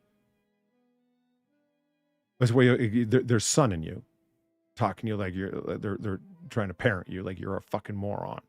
Classic social media thing at this point, to constantly repeat someone's name, especially if they go by a whatever the fuck moniker, handle, alias. Oh yeah, yeah. What's her face used to do that to Bearing all the time. Oh yeah. Patrick, Splinters. as many times as I possibly can. It was they live in such a polyword world that actually gives them a rush of power to be able to do that. That's how minimal they are. Bollywood. That's it. That's canon. Yeah. I love it. Your brain is too full. No, but Sherlock actually did say that to Watson. He claimed to not know that the Earth revolved around or went around the sun. It's like, how's that? Because he deleted it to remember something more important. Yeah, he didn't know what it was going to be, but something, because he was absolutely convinced that the human brain had a definite size limit. A finite amount of space. Yeah. Despite the fact that he championed the whole mind palace thing, which has an infinite capacity. Yeah. He was an enigma inside a riddle. So what we're saying is Sherlock, Mr. Ohms, was actually a bit of an idiot. No, he was a bit eccentric. He's consistently twattish. Well, Watson did call his writings twaddle. I guess so. Yeah. But he still ran around fucking London with a revolver with him. I mean, you couldn't think what he was doing was totally a waste of time. One of my favorite things is that when Watson looked around and described the apartment, 221B. The various stuff and things. Just, he was a bum, like a hoarder. He was so eccentric that like people that are of note are eccentric. People that live on the street are crazy. Do you know what I mean? That's the difference. Aunt May in the first Spider-Man film said much the same thing when it was during Thanksgiving, and Storm and Norman came up to Peter's room looking for him, and he said, "Ugh, he's very messy." And Aunt May said, "All geniuses are." Mm-hmm. Holmes had one slipper, not both, stuffed with cigarette butts. Why? Well, who knows? Why not both? Why one at all? He has ashtrays. Why did he have year-old newspapers jackknifed to the mantle of his fireplace? I don't know. His place was a madness of disarray, but he knew where everything was, and that's what counted. Because he didn't allow extraneous facts like the heliocentric solar system into his mind. Moving on. That's what Valine's dog looks like. Yeah. Yeah. That was my takeaway from her DM anyway. Fluffed. It's just fluffy. Yeah. Does this look like Pennywise to you? No. It looks like a dog. That was my exact take. It's safe to say the cute pooch returned home looking like a different dog. Image. Reddit. Is this the before image though? Yeah, scroll down. Is there an after image? Huh. There is. All right. Good call, both of you. Good call. Okay. So all right, that is a now I ask you, different. does that look like Pennywise? Do you think? What? Because Little bit more. the clown wig with the ears, is that the thing? Yeah. From the original Pennywise. Yeah, the Tim Curry Minchin. one. Roth. Curry. Thank you. Pinchin, Roth, Curry. It's the whole spice rack. Could you pass the Minchin, please? It's next to the Simonon. I'll be right back. I believe him, but it sounded like he was just trying to get away from us. Grandson of Idolatrod. How do you say that? The dog thing? Iditarod? I don't even know what it means. Iditarod. Okay. Oh, you did, did you? All right. Yeah. Well done. People must have been cracking that joke just since someone named it. Yeah. Grandson of Iditarod, co-founder, wins Alaska sled dog race. Oh, did he? That's as suspicious as a... Nepotism. Well, yeah. As suspicious as a teacher that insists on ski vacations owning a ski store. Right. He didn't move on. Anchorage, Alaska, Ray Reddington on Tuesday won an Iditarod trail sled dog race, bringing his 6 dogs off the Bering Sea ice to the finish line in Nome's Main Street.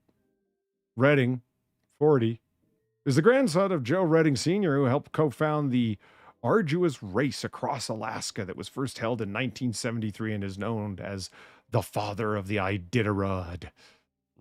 My grandpa, dad, and uncle, Joe with 2 E's, because that's how we spelled it. He didn't read nor write too well. He made his mark when he needed to. Mama used to catch fireflies in the backyard. And Paul would just put an X on every jar, but he put an X on everything. It's the only one he knew how to draw because it was just 2 lines, really. Daddy would come home smelling of another woman. And Kmart bourbon. Some kind of brown. I've got big footsteps to follow, Ryan Reddington wrote in his race biography, so I decided to cheat and enter into straight chicanery. He previously won the Junior Iditarod in 1999 and 2000. His father, Ramey, is a 10-time Iditarod finisher. Oh. He may be known... Finisher. Not winner. Finisher. That's a good point. Maybe you don't so much win as you complete. Everyone else is dead. It's like climbing Everest, isn't it? It's like, yeah, I did it, but you didn't do it the fastest time. Yeah, don't matter. Yeah. Still did it.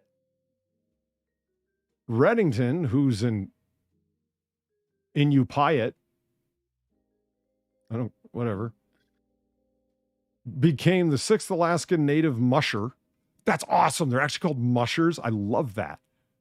That is great. That's like being a driver and, I'm a vroomer. It's just...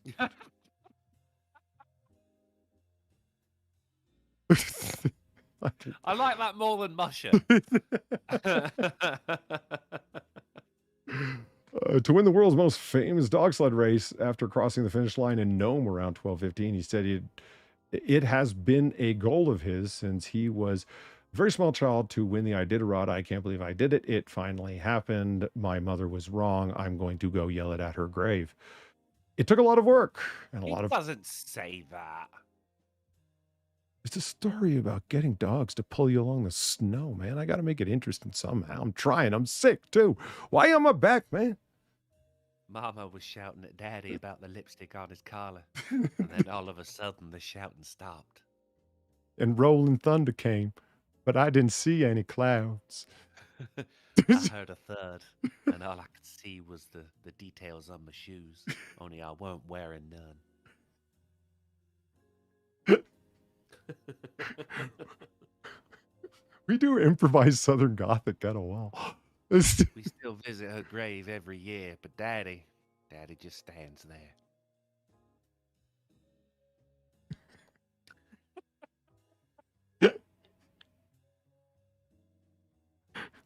Have you ever seen Grosse Point Blank?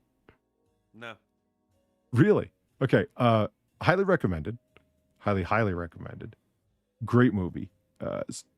Marketed as a comedy. I don't think it quite qualifies, but yeah, there's a strong comedic element to it, so why not? But there are a number of really fucking dark elements in it. When super short version, John Cusack is a hitman going back to his 10-year high school reunion. 3 sentences. That's it. There, I'm done. Oh, that was it. Okay. See? Quiz. It can be done.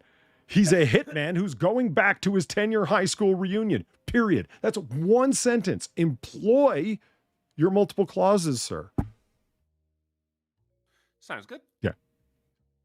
And then all of the things that happen, the people he runs into and whatnot, and blah. Right? Anyway, so he's back in town, Grosse Point, Michigan. He's a guy who's, obviously guns are the weapon, the tools of his trade. Grosse Point Blank. Get it? Haha. It's a pun. When he's going around to,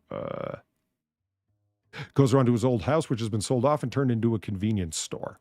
Everything's become commodified and updated. There is no nostalgia there for him. And that kind of like darkness reigns over the movie. Nothing is as it used to be. It is as bad as I remember it. Oh my God, wait, it's worse now that I go back and look at it. He goes to the liquor store, goes to the cemetery, takes a bottle of cheap booze out of a brown paper bag, twists the cap off, pours the entire thing on Martin Blank Sr.'s grave, and then drops the bottle and walks away without a word. And all this happened with a camera pointing at him, and he never acknowledged it. That's right. John Cusack's a hell of a method actor. He started shooting people and shit. Well, I mean, but so did fucking Alec Baldwin. Alec Baldwin is such a ridiculous farce of a person. I mean, I'm sure his children are okay with him, I guess, but, to everyone else, what a fool. I mean, he divorced Kim Basinger. What a fool. Which ultimately led to her bankruptcy. What a moron. And someone's death. Yeah. His divorce? I mean, domino effect. It all started that one day he lost his lucky penny. Huh. It all started in 1066, the Battle of Hastings, October 17th. You know what, Jamie Jam, that's a good question. What kind of booze? As many times as I've watched that movie, I have never stopped to look. I'll go find out. Oh, I told you that I was going to go find out about the synth. This reality is not our own. Never forget that. We grew up with FRUIT loops. Don't let anyone tell you different. I was going to go do the research, and I was legitimately committed to it, but then, vertigo seizure. And I haven't gotten anything done.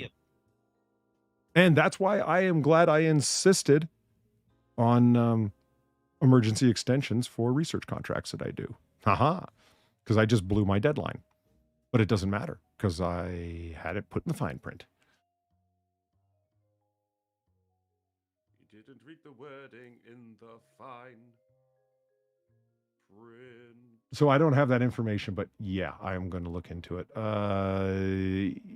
What am I reading about? Oh yeah, the Iditarod. No one cares. Okay, ghost, glare, Arizona trucker shares footage of chilling sighting. It was the glare of a ghost. All right, there it goes. Ooh, even music.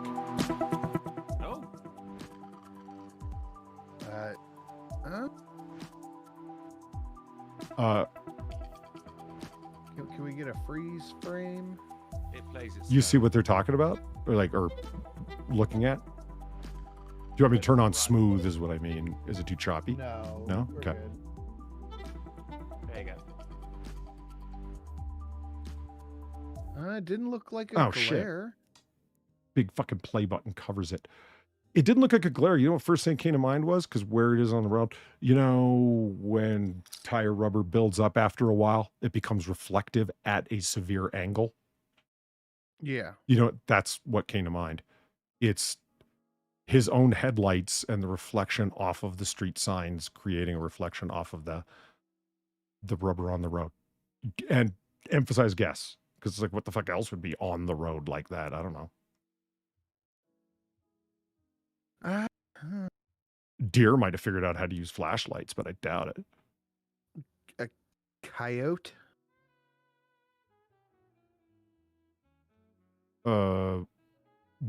Reflection from their eyes? A shiny coyote? A one-eyed coyote? A holographic coyote? That's a very, very rare one. Yeah. It's like the golden otter. It's a rare one. It's got good stats. It may be a reflective holographic one-eyed coyote, but it ain't nowhere near as rare as the golden otter.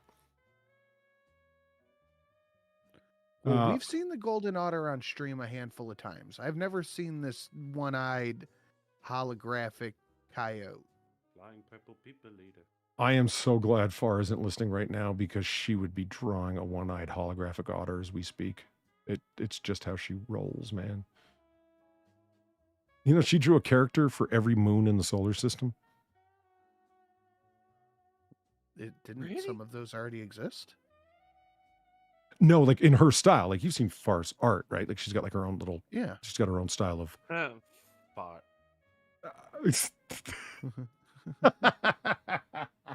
She, being the eccentric person that she is, got into, because astronomy is cool. It is interesting. I agree with her. But she got really into the various moons.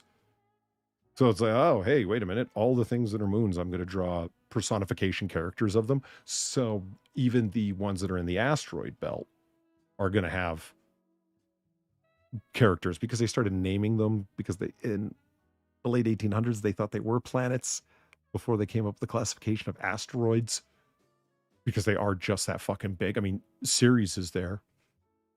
Seriously. Yeah. You laughed. That justified it. You could have made me leave for that shit, but you laughed. Can't go back now. No, I liked it.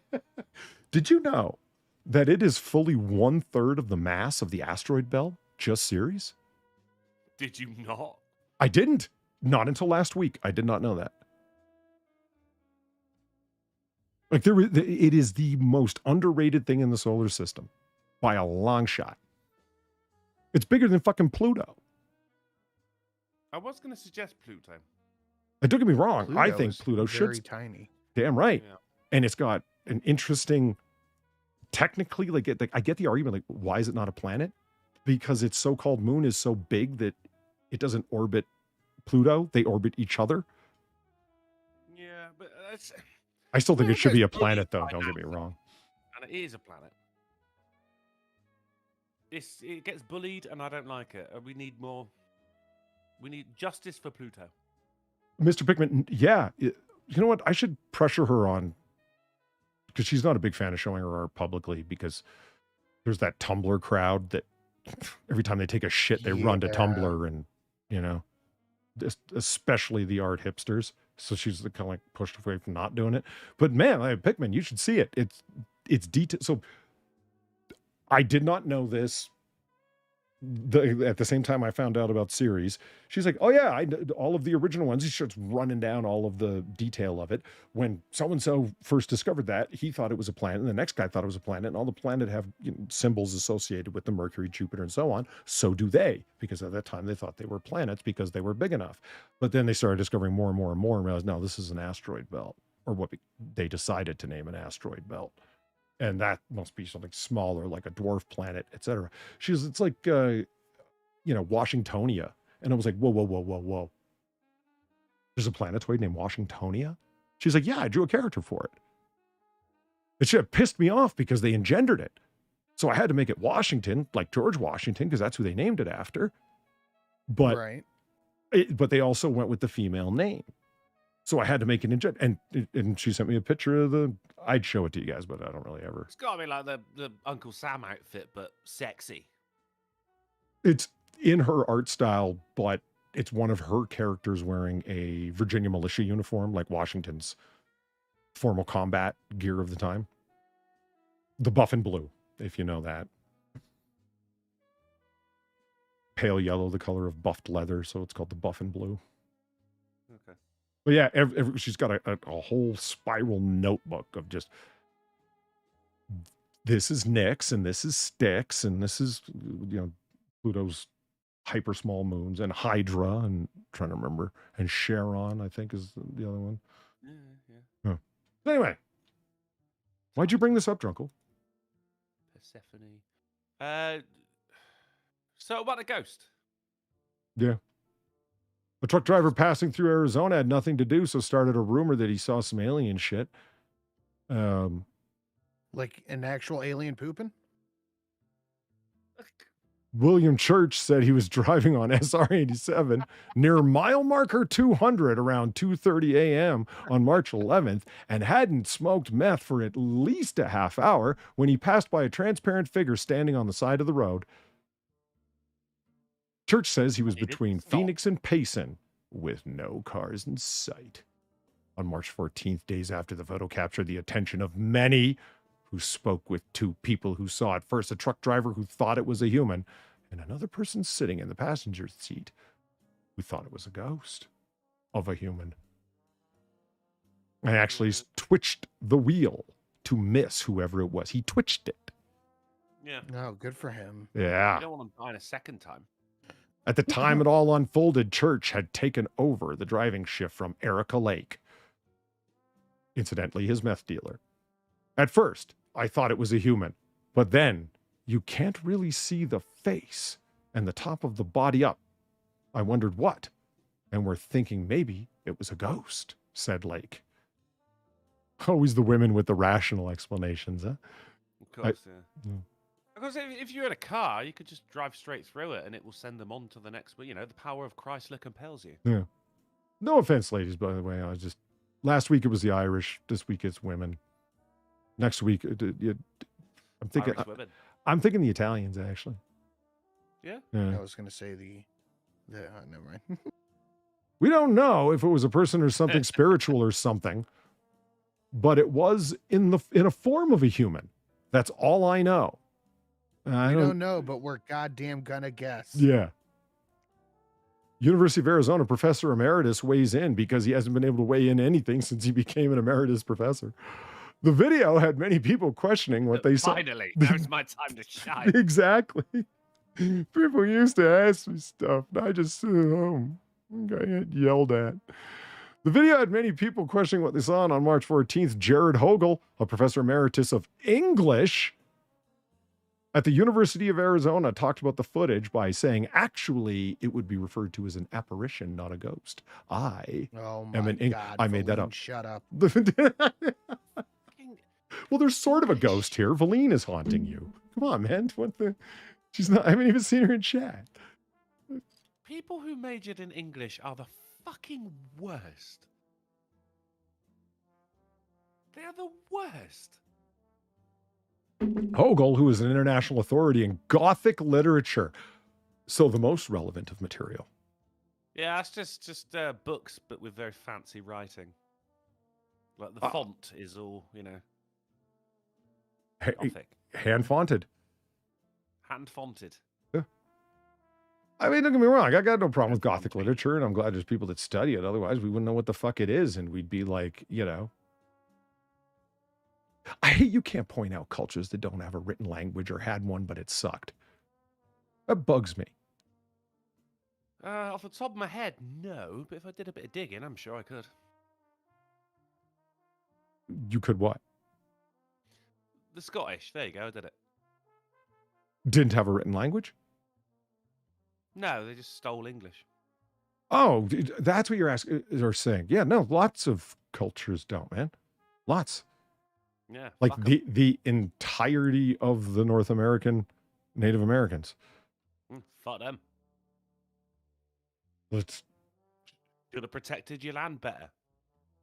The Aboriginal Australians, no written language whatsoever. It's like, what do we need written language for? We have our great stories, and I appreciate the value of an oral culture. I do, but that's anthropological, not historical. It's. Don't forget their propensity to drink gasoline and sleep in the street.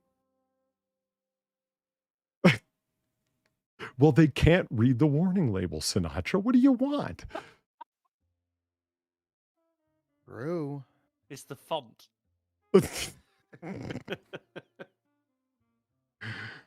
Oh. Hey, there's Caroline. You summoned.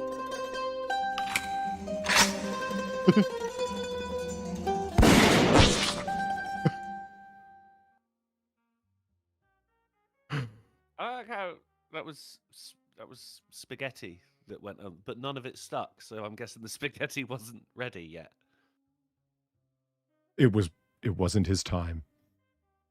No. See what I did there? Oh, did you mean like the herb time? No, I meant he went before his time. It's a nice way. He passed unexpectedly. That's the way polite people say he self-yeeted. Yeah, but also the herb time. What's herb time? Yeah, I don't know what a herb is. You don't know what a herb is? Well, it's a nickname for someone named Herbert, but no one's called anyone that in years. So A herb? A flavor plant.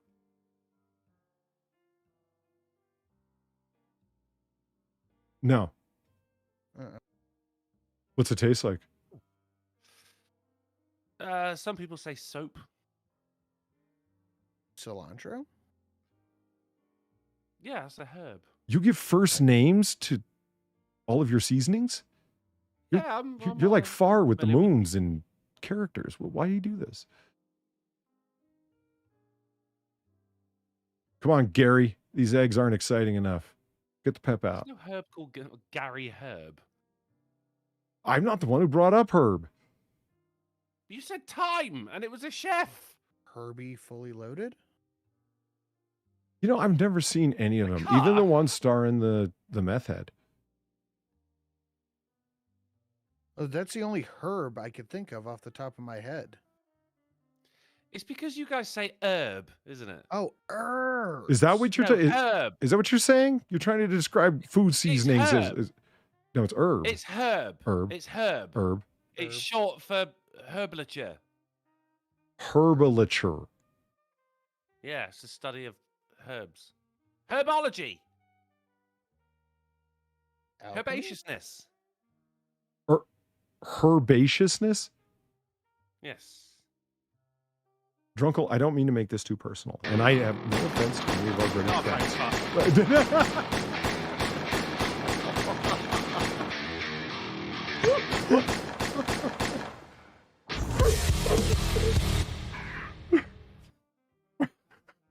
I have never heard you so legitimately happy to hear a donation cut someone off.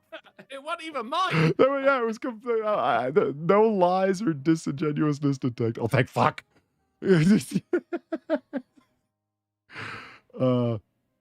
Akira, thank you for the $21. You did there, Drunkle? Let's just Was it Akira? Akira, get it? Tetsuo! Yeah. Tetsuo, Kaneda! Tetsuo, Kaneda. There, we finished the script. It's brilliant. Akira, thank you for the $21. Women, am I right? Also, oral culture, giggle. Yeah. Jesus Christ. Wet ass pussy donated $9.75. Well, WAP. White Anglo-Saxon Protestant donated $9.75. I knew this one Italian guy who thought his success wasn't truly his. I think he was suffering with imposter syndrome.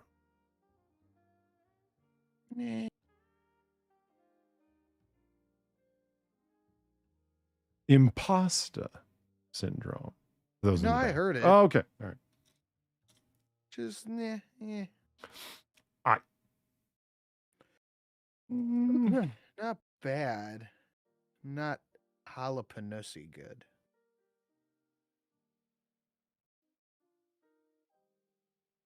Oh, yeah. So this Gothic guy. He offers forth the forwarding nugget of information, which, as we know, can be of any size, shape, or appear anywhere at any time. Yes. What do you get when you rub two oranges together? What do you get when you rub two oranges together? Pulp friction. I respect yeah, I do. I respect it. It's, when it works, it works. You know. Yeah. It's. Joshua said, "Boo, boo again." If you lower the bar far enough, everything seems high. Come on, it's. Okay, he offered another explanation. There could be another explanation, but there's also the possibility, like with flying saucers, it could be from alien places. They could be supernatural, or this could be a ghostly figure. Well, thanks for weighing in, Professor.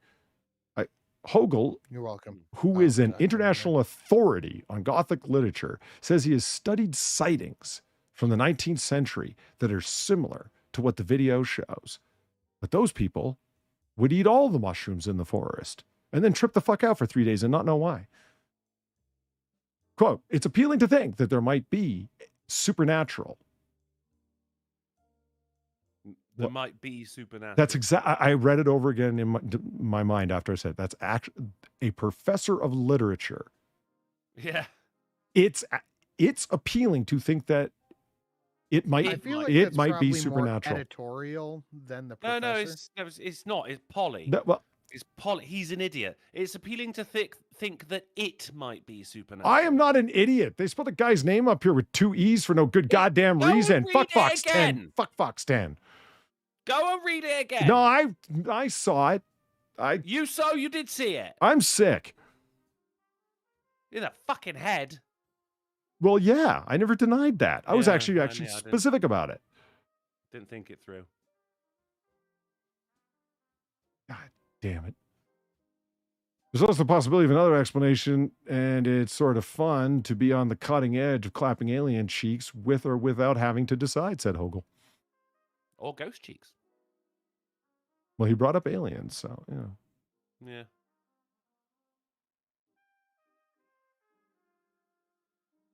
I don't even get why they asked this guy. Is it because they knew the story was so goddamn thin?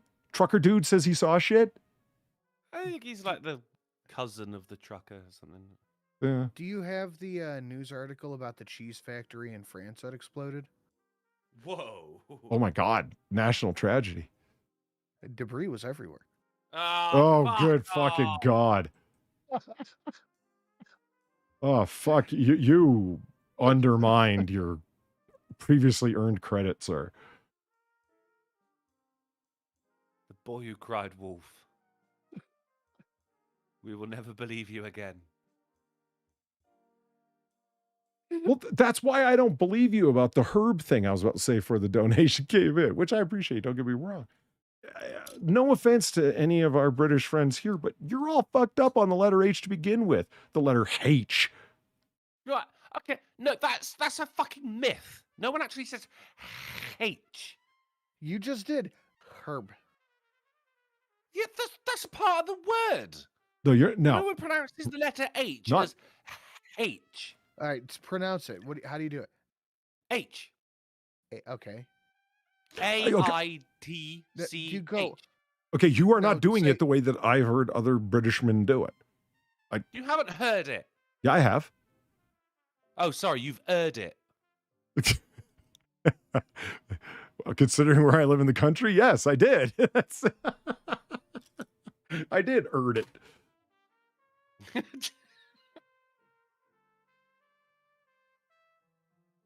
Is that my fault that you people got a fucking different accent every 5 fucking villages? Villages? Hamlets, whatever. Amlets. Amlets, yeah. We invented amlets. I'll have you know. Yeah. The world wouldn't have thatch roofs if it wasn't for us. We're still apologizing. Can't make an amlet without dropping a few H's. Just waiting to see Dropping if... the H is our thing, anyway. What's that? Dropping the H is our thing. The fuck are you talking about? You're the ones who insist upon it. H. Herb. But again, it's not H, it's H. It is herb, because that's a sound. You're saying it like we say it, makes. not like the way your countrymen say it. That I have directly observed personally. I don't think you have. That's where you would be wrong. Well, that is where you can suck my dick. Well, consider Suck me... my airy penis. Airy, is it? So airy. I'm glad you're letting it out to catch breath. Sinatra, back me up on this one. Yeah, I mean, let the stank out. British people say H. Oh, yeah. Yeah, see? I love how you're going to an American to talk about, not the person who actually is British. No. Believe someone who's not fucking British. Sorry, British. British. This isn't a question of what's going on down the street from you in Derby.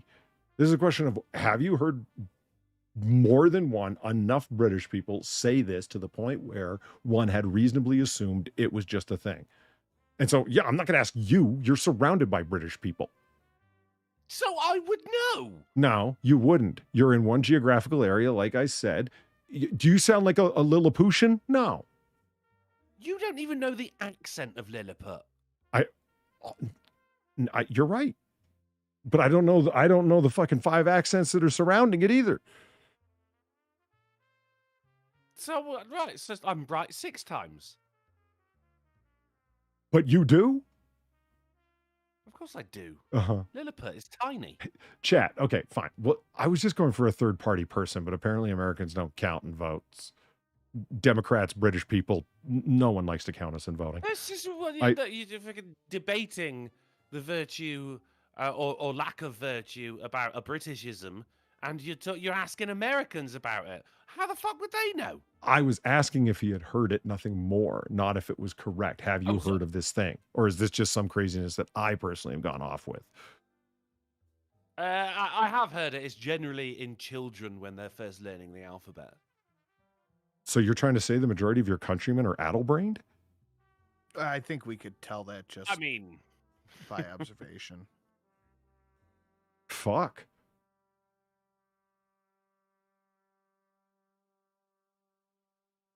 What time is it? Oh, we're over time. Mm.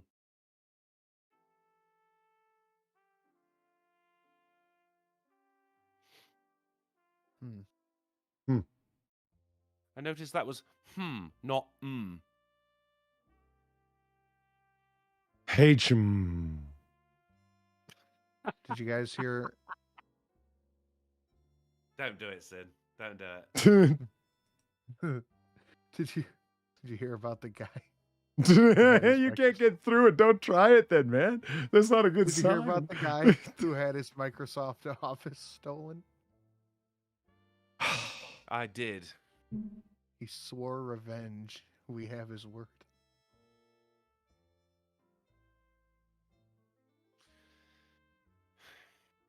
You're really excelling at this.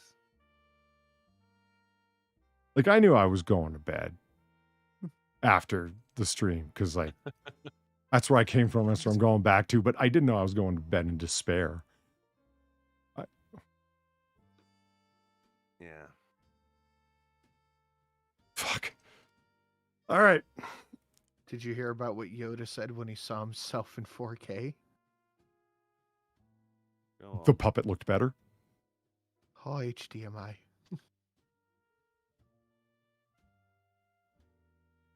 Oh, wait, yeah, that took me a second. Yeah, all right. All right.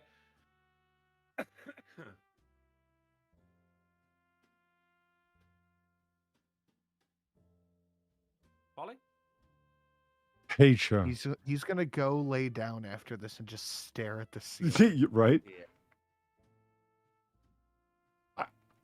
I remember when I told a friend of mine, why didn't somebody come up with the record so long ago? And the guy who finally comes up with it, Edison, it's a tube. The record rollers, the things I'm talking about on wax. They cut the imprint. I think so. It's double the size of the cardboard tube inside of a paper towel roll. That's all it is a big roll, and it's got wax imprinted on the outside, and the impression for the sound wave is cut into that wax. And so the needle runs along it. It was a clever solution to a problem that Edison then did not know how to address. So I'm going to change the format of the medium instead of trying to spend the next 10 years fixing the medium.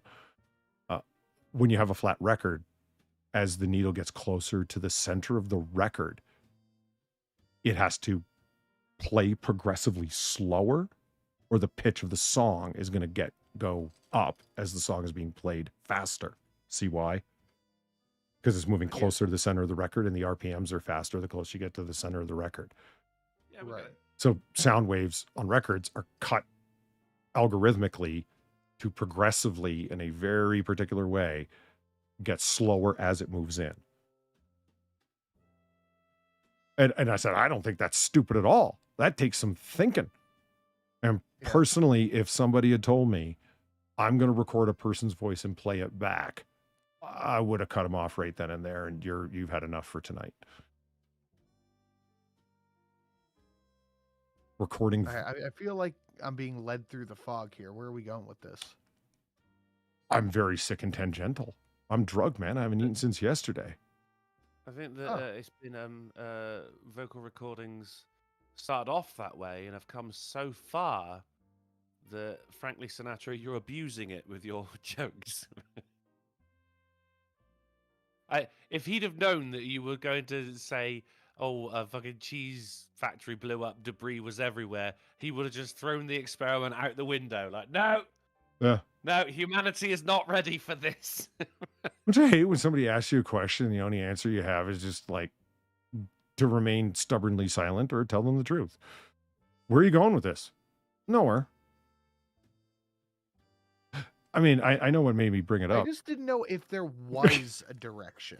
It did sound like it was leading And somewhere. that is why Ohio is the worst state to live in. Ohio.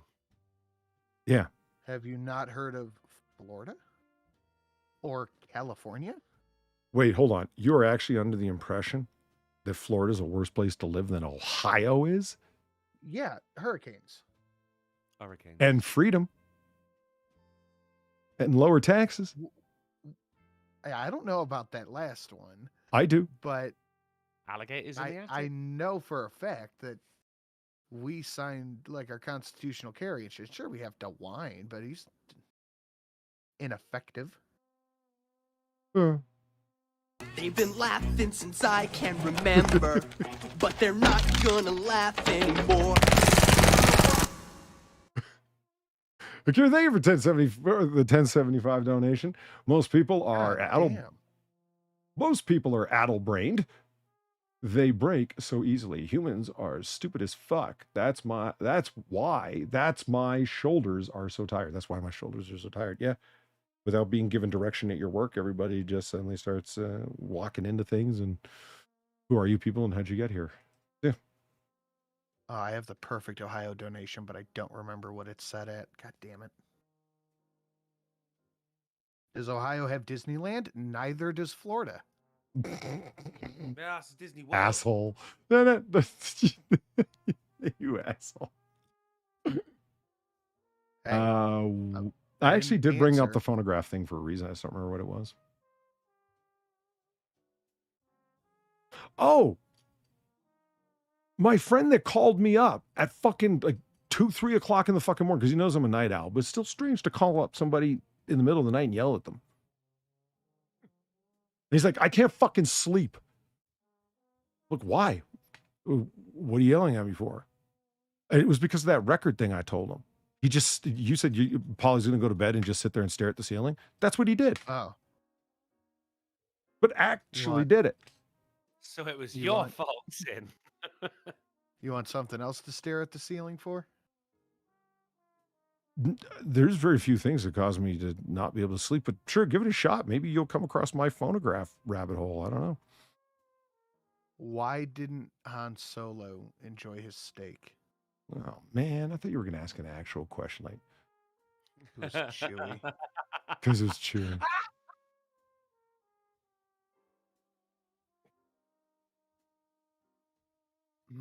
Okay, so you're one of those pedantic guys.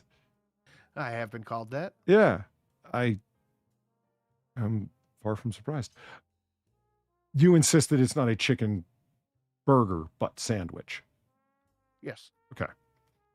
Is a fish steak a steak? Or does it have to be beef to be a steak? A fish steak? The only fish steak I'm aware of is tuna steak, and that's just tuna. Well, I've had swordfish steak. well, That was fucking what have you offered there? A tuna steak is just tuna. A beef steak is just beef. Yes. You're verging on a tautology. You haven't said anything. Isn't steak the cut? It's more it's a catch-all, isn't it? Because the cut itself, even with beef, is Oh yeah, sirloin. Drunkle eats sirloin and says it's steak. I eat rump.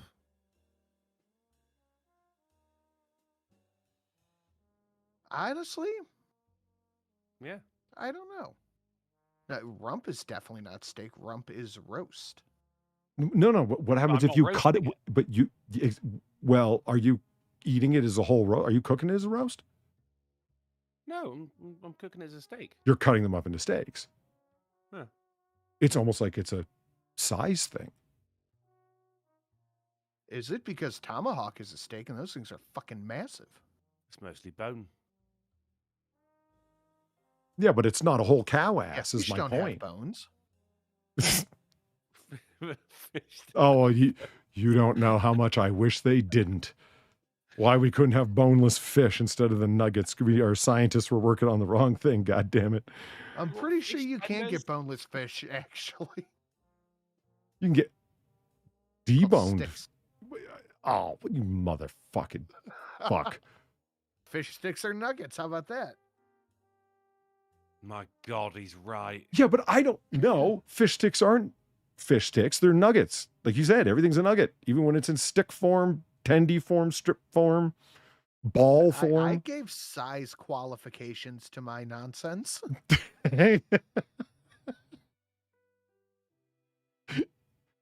You can't defend it and undermine it at the same time. Which I most certainly can. Okay, you can, but it's a little schizophrenic. I'm the one working on a slow ride into senility here. I didn't say it had to make sense. You did. See, Thomas, thank you for the $3. I killed and cooked my annoying wife. I might have made a mistake.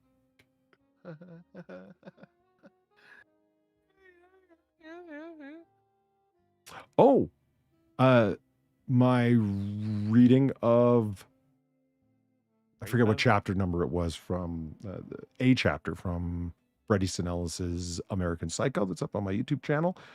The chapter entitled Tries to Cook and Eat Woman has broken 2,000 views. Very nice. Oh, that's a criticism of YouTube.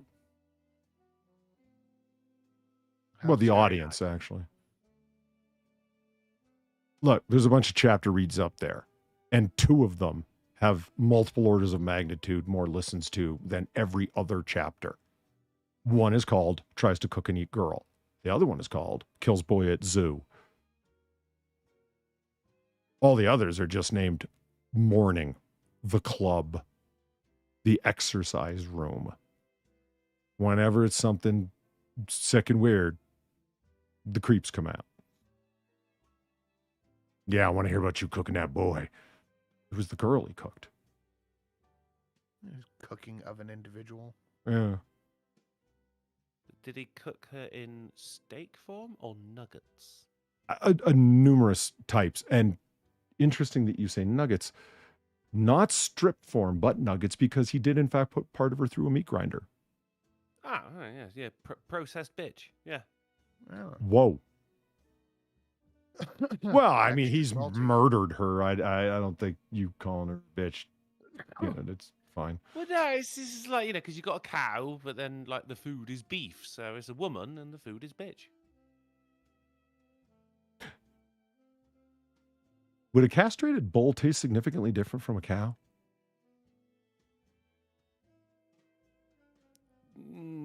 Kind of more chewy. Yes. Are either of you saying that from having eaten a bull? No. Oh, you'd love that. You'd love me to answer that, wouldn't you? Yes, because I was legitimately curious about the question. I've never tried. Yes, because have you ever had a ball in your mouth? Because you think I was going for a balls and thing? What the fuck? I'll say yes, because genetics, crazy things like genetics and differences between male and female. Hell yes, we're gonna take your AR-15, your AK-47. Welcome to the rice fields, mother. Drop it.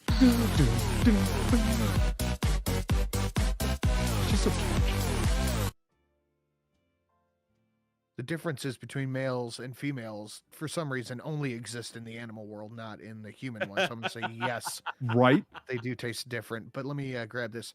North Carolina is the worst state to live in. It's so terrible. Please don't come. Do not come. Sirloin is honestly the best cut. Just prep it correctly. I don't have time for the fish stick nug convo, but may God have mercy upon you. I haven't staked out an official position yet. But the contrary one I can't. But my favorite cut is strip. But thank you. Sirloin can be good. Much appreciated, Hakira. Thank you very much. How can I say this? I love steak. I am a big fan, but not in the way that Sinatra's a fan. I can tell by the way he talks about it. Do you know what I mean? No. What do you mean? Do you hear the way that I carry on about martinis and that it needs to be this way and that way and this vodka and that vodka? Don't you get a sense that I'm into martinis? I'm sure you like martinis, but not in the way that I do. Yes. Okay. You see what I mean? Yeah. It's like, I like it just fine. I can see you knocking over a small child, your own, to get to one. Yeah, absolutely. Well, yeah. See, there you go. Now, I would still knock down the child, but might think about it a little bit first. You'd give a glance back. Yeah. Just make sure you didn't fall over a fucking bridge or something.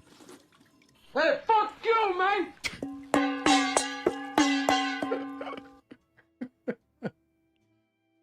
Valine's here when the fuck the world starts happening. Gamer Valine, thank you for the A50. I appreciate it. Slow cook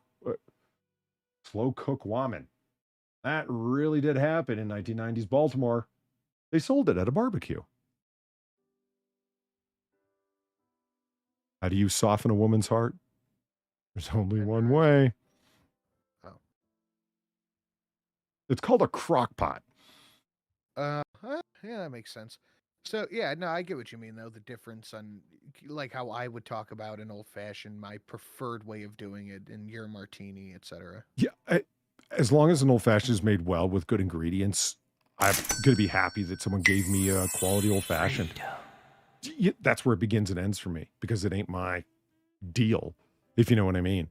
But there's like 5% too much vermouth in there, and it's all I'm thinking about every time you made Yep, the. I exactly what you mean. Yep. That's the difference. I like steak a lot. I don't even have a favorite cut. There's lots of good cuts. I like a T-bone. I remember you talking about the baseball cut. baseball. Yeah, a baseball steak is a fantastic cut because it's not really heard of, and even the shittiest chefs had a difficulty fucking up what you asked for in terms of rare, medium. Like, they don't get that. They're all supposed to be grillmen to a degree, but because of how thick the fucking thing is, it's really, really hard to fuck it up. So that's good. Do you like a Manhattan? I could drink them. I wouldn't want to drink them all night. Yeah. I would have, I'd have one every time I went out, especially if someone was buying. Fuck yeah, why not? Okay. Why, you a big fan? I could go either way on them, honestly. I remember all the times that Drunkle apologetically talked about cider, and every time I kept saying back to him, what are you talking about? I'm a fan of the cider. He goes, no, this is the cheap stuff in the big bottle. I'm like, what the fuck do you think I drank in undergrad? He's probably talking about Old E. That's the, hey, whoa. You leave Old English 800 out of this. Hey, I didn't say it was bad. Look, I'm from the. Oh, it's fast. I'm from the old EMD 2020 days. I get what you're saying. Oh man, I remember 2020. Fucking Wild Irish Rose. Whoa. That's going back some. Yep. Yeah. The claim for me, my friends in high school, was always the same. No one said it was good. It was just the best of the malt liquors that there was. Like Little Caesars. It's not good, but it's hot and ready. Yeah. Well, that's a good tagline for them. It exists. It won't kill you. Oh, probably won't. Yeah. I mean, whereas malt liquor very likely could. Yeah, whether through actions you decide to take. Yeah. Or just the concoction itself. You have a tendency to get fucked up. Well, of course you do, because people don't get the central point of Old English. It's like, girl, you have had that thing in your hand, not even sat down because we're at a barbecue, we're at a cookout, whatever. You've had it in your hand for an hour. No wonder you're not drinking it anymore.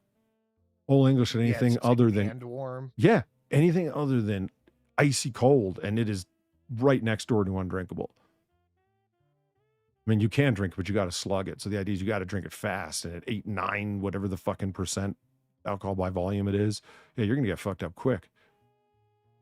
You ever do Johnny 40 hands? No. Do It's when you tape the bottles to your hands, isn't it? Yeah, it is. A 40-ounce taped each hand. And you might ask why one would do this. Well, So you drink them really fast before you alcohol. It's just alcohol. It's alcohol, and you can't cut one off until you've finished it. No one will cut it off for you. So if you want to go to the bathroom, you need to finish at least one. So get on it. In New Zealand, they do the same, but with cider. They call it scrumpy hands.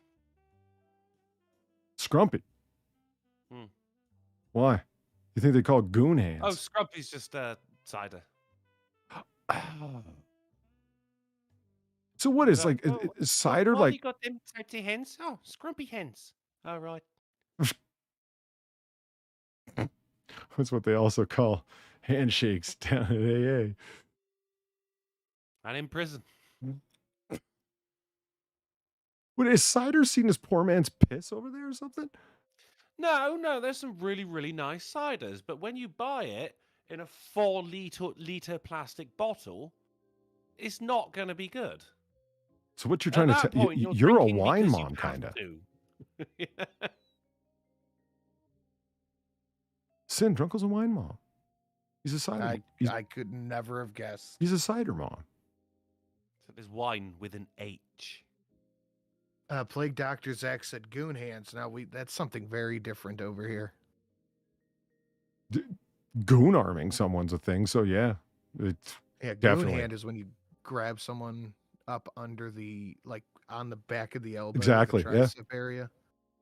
I thought that was specific, like to not just the city I lived in, but the area of the city I lived in. Because I tried telling it to a few people, and I said, "You heard that, right?" He goes, "Only from you." Really? You've never heard goon arm someone before? Cops goon arm people all the time. It's to get, they grab you suddenly and stiffly, and it's to make you jerk and pull away out of natural reaction. So now they've got an excuse to bounce you out the pavement. Mm-hmm. I was just trying to escort the gentleman. Uh-huh. You see a guy doing it to his girl when he's pissed off but doesn't want to say anything. Yeah. It is a good way of restricting that one arm and getting control of their whole upper body, because you got them up by their shoulders, if you know what I mean. They can't really shake you loose because you put your hand up in their armpit. I get it, but it's also a really underhanded piece of bullshit they pull. All right. I said I was going to do it. Let's do it. Meth vapes. Yeah, I thought we were doing bad with these nicotine ones. Yeah. It's a free patch problem. So I was watching a movie the other day, and the villain in the piece kept sniffing at something. The only thing I had ever seen in my lifetime were that you would stick some plastic deal with a cover on it up your nose and are those menthol inhalers when you're stuffed up, you know? Right. And I guessed that it's like, wait a minute, I think I have read of benzo inhalers, benzodrine inhalers. It's a cousin of amphetamines, and meth is a cousin of amphetamine. So it's these are meth vapes. Why?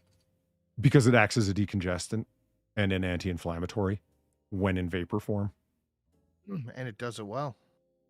In small amounts. That's why have you ever seen a sniffling meth head? Neither have I.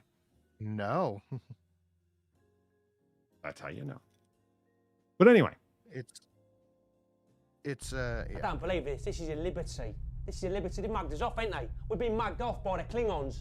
Mugs. They've mugged us right off. You gonna have that, Jim? Sirloin is the working man's meat. Punch it a few times, salt and pepper, a slice of garlic butter, pan fry some taters and pour a pint. You're a good to go. Fuck yes, Akira. You see, you had me with garlic butter. Bonus points if it's in the shape of a dinosaur. I did that not super long ago. I just threw a sirloin in the fucking pan with the potatoes and fried it all together. It was a bachelor meal to the nth degree, but it was delicious. Is that when you went to the supermarket and bought just the steak and the potato? Yeah. Yeah, that looked literally. that looked awesome. You sent one pictures. Steak and a potato. Yeah. Well, that's what he said. But you should have send him the picture, man. It looked really good. Pan fried steak is the way. Shelly and the kids weren't home. I was by myself, so I'm like, I'm cooking dinner for one, getting a piece of sirloin and one potato, and that's all I need. See, it's not even sirloin that I have. It's rump, which is actually like even cheaper than sirloin. Sirloin's a lovely cut. Rump is not, but it is cheap. And that way I can have more steak per steak. And for that, 1966, Akira, I can buy like 4 of them. So thank you very much. And Drunkle also loves beating that ass. He calls Hell it tenderizing. Yeah. I eat ass. I hear you. Don't be afraid of tenderizing. I was going to say, if I get another, whatever the Beto donation is, I'll go buy some, but I have the stupid kids at home. They probably already ate. Shelly should have fed them by now. Maybe I can. So let's read about the fun part here. I will never not find it funny to see a kid snorting amphetamines. That just makes my day. For children and adults. Anymore, Polly, you know? Yeah. All the time. Yeah. The most effective treatment for head colds and nasal cataract. Sure. Never heard that word in my life. Qatar. Phlegm. The capital of the Middle East? No. Oh, God, I said that on fucking Monday, didn't I? No, Qatar. I'm not of the Middle East. I meant like one of them. Phlegm, but in your head. I get it. That's where I get the searing pain in the side of my head. Qatar. It's head really? Phlegm. Yeah. Sin, how unexpectedly appropriate is that? Have you ever heard Arabic and how phlegmy it is? The name of one of their capitals literally means phlegm. It sounds like a sore throat. Nasal sore Well, throat. that's phlegm, but yeah, it's like having a headache, but in your stomach.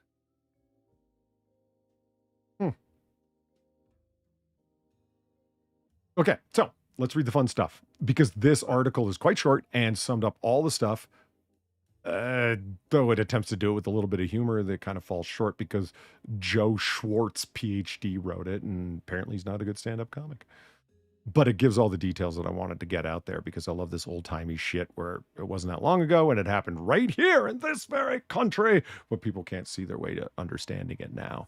In 1943, Smith & Kline, the French pharmaceutical company, added hot pepper extract to Benzedrine, its popular decongestant inhaler. The fiery taste of the pepper, the compound responsible for the hot in hot peppers, was expected to prevent people from cracking open the case of the inhaler and consuming its contents. Now, why would anybody want to do that? Simple.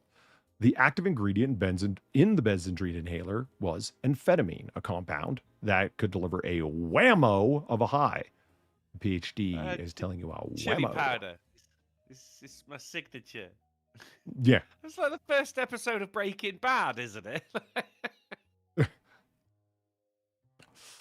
When sniffed as directed, amphetamine was an effective decongestant, but when the contents of the inhaler were swallowed, the amphetamine would produce a mind-altering effect. That's one way of describing it. This was not necessarily a pleasant experience, given that the amount of amphetamine in the inhaler was 250 milligrams, far greater than the 5 to 10 milligrams in the tablets that were being prescribed at the time as a mood-elevating drug. The inhaler cracking habit had first cropped up in the 1930s in the jazz musician community. Yeah. Charlie Parker, the famed Those saxophonist, marijuana cigarettes. they were the reefer smokers, that's for sure. Charlie Parker, the famed saxophonist, was known to crack a Benzedrine inhaler before playing. Have you ever heard Charlie Parker play the saxophone? Have you ever heard? Isn't it? Have you ever heard bebop at all? Go if you're curious, just type like bebop into YouTube and like just play some of the songs rapid fire through the playlist and give it a listen. Yeah, it sounds like somebody on meth. It's all super fast, all over the place, meant to hold your attention because it's constantly changing tempo and rhythmic or melodic forms. It's all over the fucking place. Doo-wop. Doo-wop. Yeah. Isn't it saxophonist? I sure as hell hope not. Saxophone? Saxophonist. Saxophonist or saxophonist? Charlie Parker, the famed saxophonist, was known to crack a Benzedrine inhaler before playing. He'd crack a benzo, baby. But it was during the early 1940s, the inhaler abuse had made its mark. Well, amphetamine pills required a prescription. The inhalers were readily available over the counter as God intended. Guards at military prisons were sometimes known to... God intended. That Dems was jokes. Guards at military prisons were sometimes known to supplement income by smuggling inhalers to the prisoners for a handsome profit. In one Indiana prison, a guard was caught with more than 300 inhalers in his room! ! Wow. Yeah, who doesn't... Wait a minute. Prison guards fuck the prisoners and sell them shit to make money illegally and commit as many crimes as the people that they're paid to guard? Except for the few people who don't, but won't snitch on them anyway, because that'll be the end of them? Crack them all at once. Take me to the great jazz club in the sky. Smith, Kline, and French really became concerned when they learned it was drug dealers in British Columbia were breaking open the inhalers and maintaining the contents. This is from... Yes, we're going to take your AR-15, your AK-47. Welcome to the rice fields, mother. Drop it.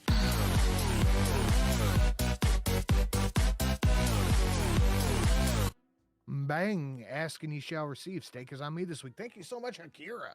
Oh, Akira, you have been fucking awesome, dude. No shit. Legendary. Thank you so much, man. Much appreciated. Yeah. That's awesome. One of the best people out there, all jokes aside. Oh, absolutely. Thanks. Dude, really, thank you. So they, to make it short, because it's supposed to be like titty article, Don't call it that. The deterrents that they attempt to put in there, hot pepper 1 dies 2. So if you crack it, Nice. if you crack open the fucking inhaler and you eat the internal pellet that's in there, you're gonna have black mouth. It was a black dye, and it's gonna burn like fucking hell and upset your stomach. Oh, and they put a nauseant in there too, like with Lysol, to make you vomit. Oh, so you couldn't even do it if you wanted to. There are ways you can keep it down, like drink it with castor oil. Now you're using drugs to easier to continue buy it. using other drugs. You know, Just buy it off the street like a fucking normal person. buy your It's probably speed in a significantly baggie. cheaper. Yeah. Yeah, there you go. Thank you. This is before pharmaceuticals took over the country, so this shit's probably like 7 cents. Oh, this is it was the main point of the pharmaceutical companies were aware that people were doing this, and it was worrying the shit out of them, and that's why they bothered to do that first in California first in British Columbia and then in California. Regulate it by self-regulate by adding the dye and the pepper and the nauseant to it, because they believed it would stop the government from coming in and regulating, which would increase their costs, if not outright outlaw the thing. And it was actually highly effective. So people bought a fuck ton of them. It was a way of actually clearing your noses and your nasal passages and your whatnot. It's almost like the fucking pseudoephedrine that I buy for vertigo, that I have to, when I go to CVS to buy it, have to go up to the counter and show them my ID that they keep on record and blah, blah, blah, because I might be making nano micro batches of meth with it. Yeah. They go like, oh, you know, that Polly, he's a very prolific jazz singer. I think he's been abusing the. He's been cracking a Benzie. Cracking a Benzie. And then the worst thing, I mean, okay, I'm going to go talk to a pharmacist isn't the worst thing in the world. I can get over that. I'll tell you what I can't get the fuck over is that the most effective sleep aid that isn't habit forming, does not leave you with hangovers, was taken off the market. Why?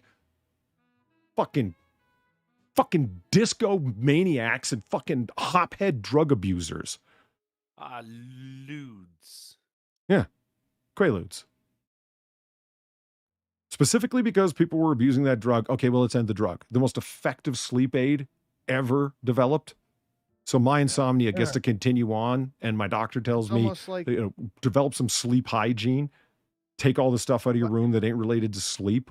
Drink some chamomile tea. This is what the medical community has. Useless fucking information. Yeah.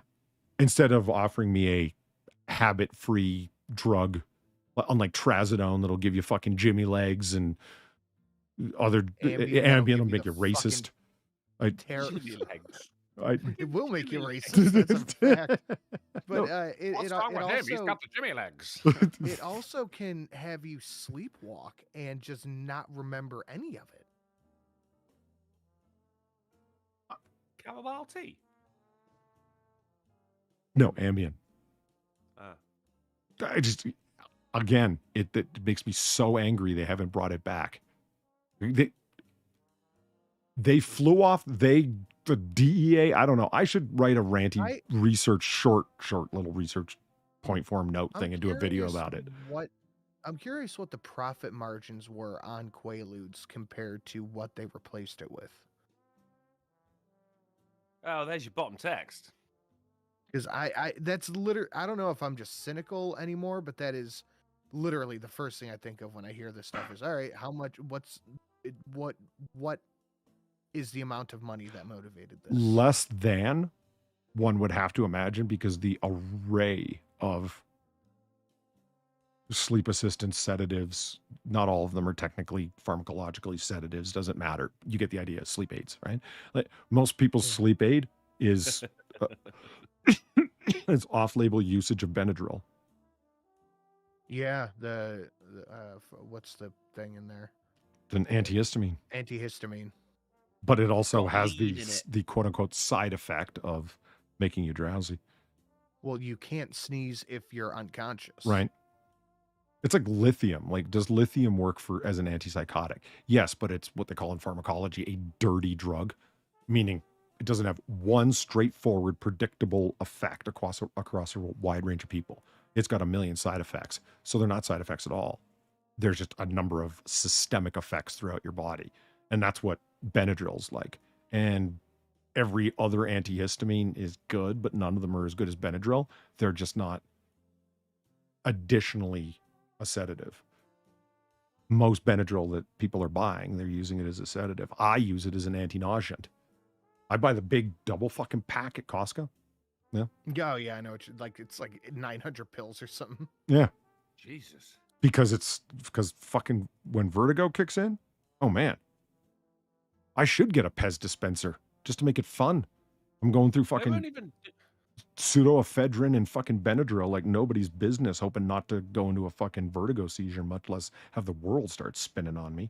I mean, yesterday I got lost at a campus I've been at for way longer than I should be at and have gotten lost, but it's because I was so fucking dizzy. I had to sit down every 15 yards.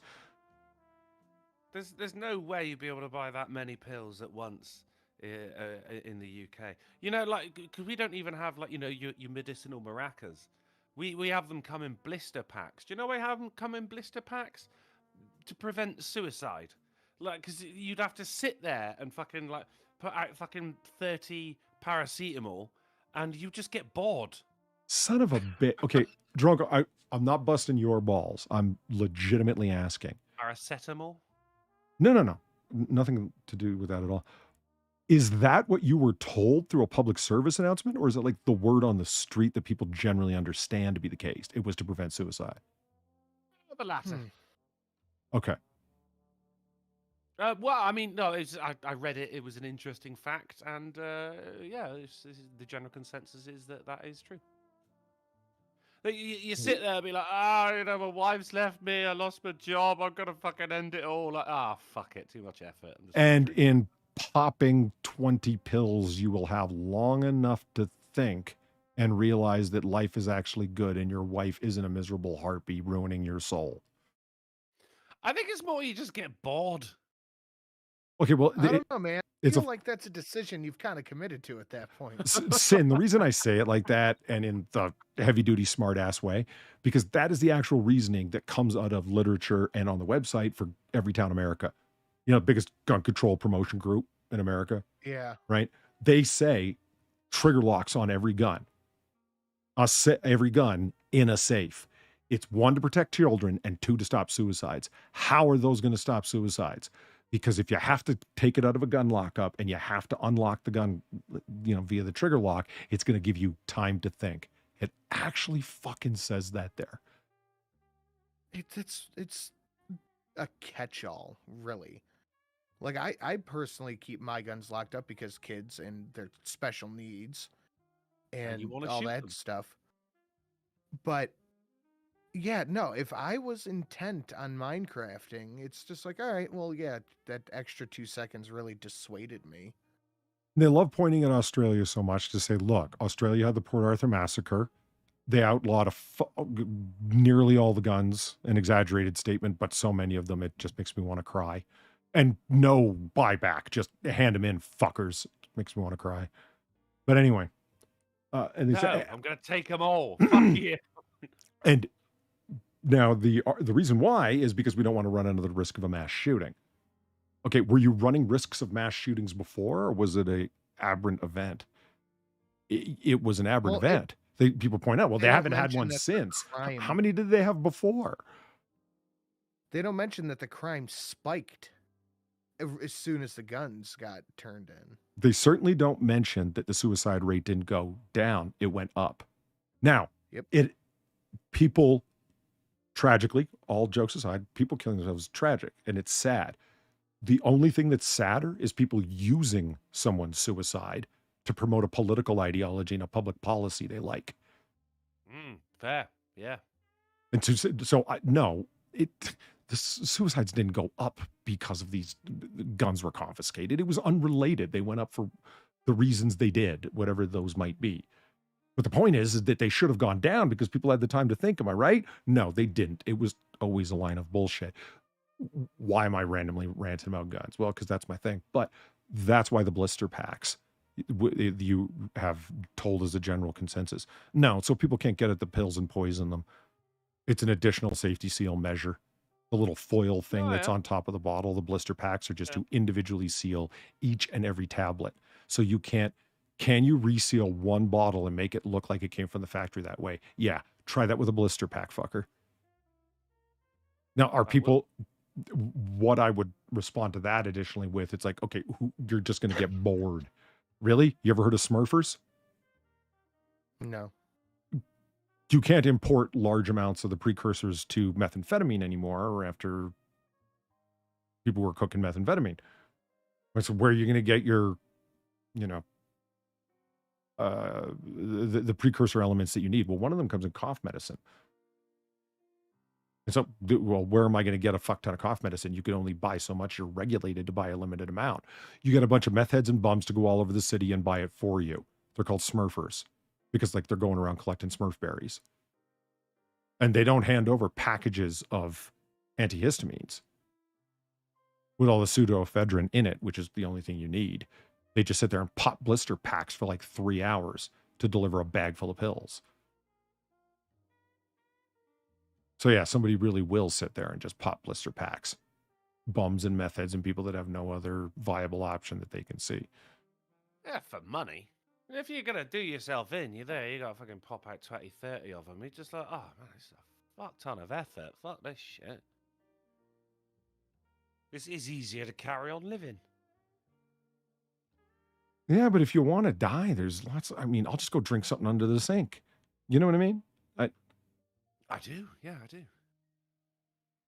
I have often ran out of cheap cider and looked around the flat. Is that a thing in Britain? That just occurred to me. Do you guys keep your household cleaning chemicals under the sink?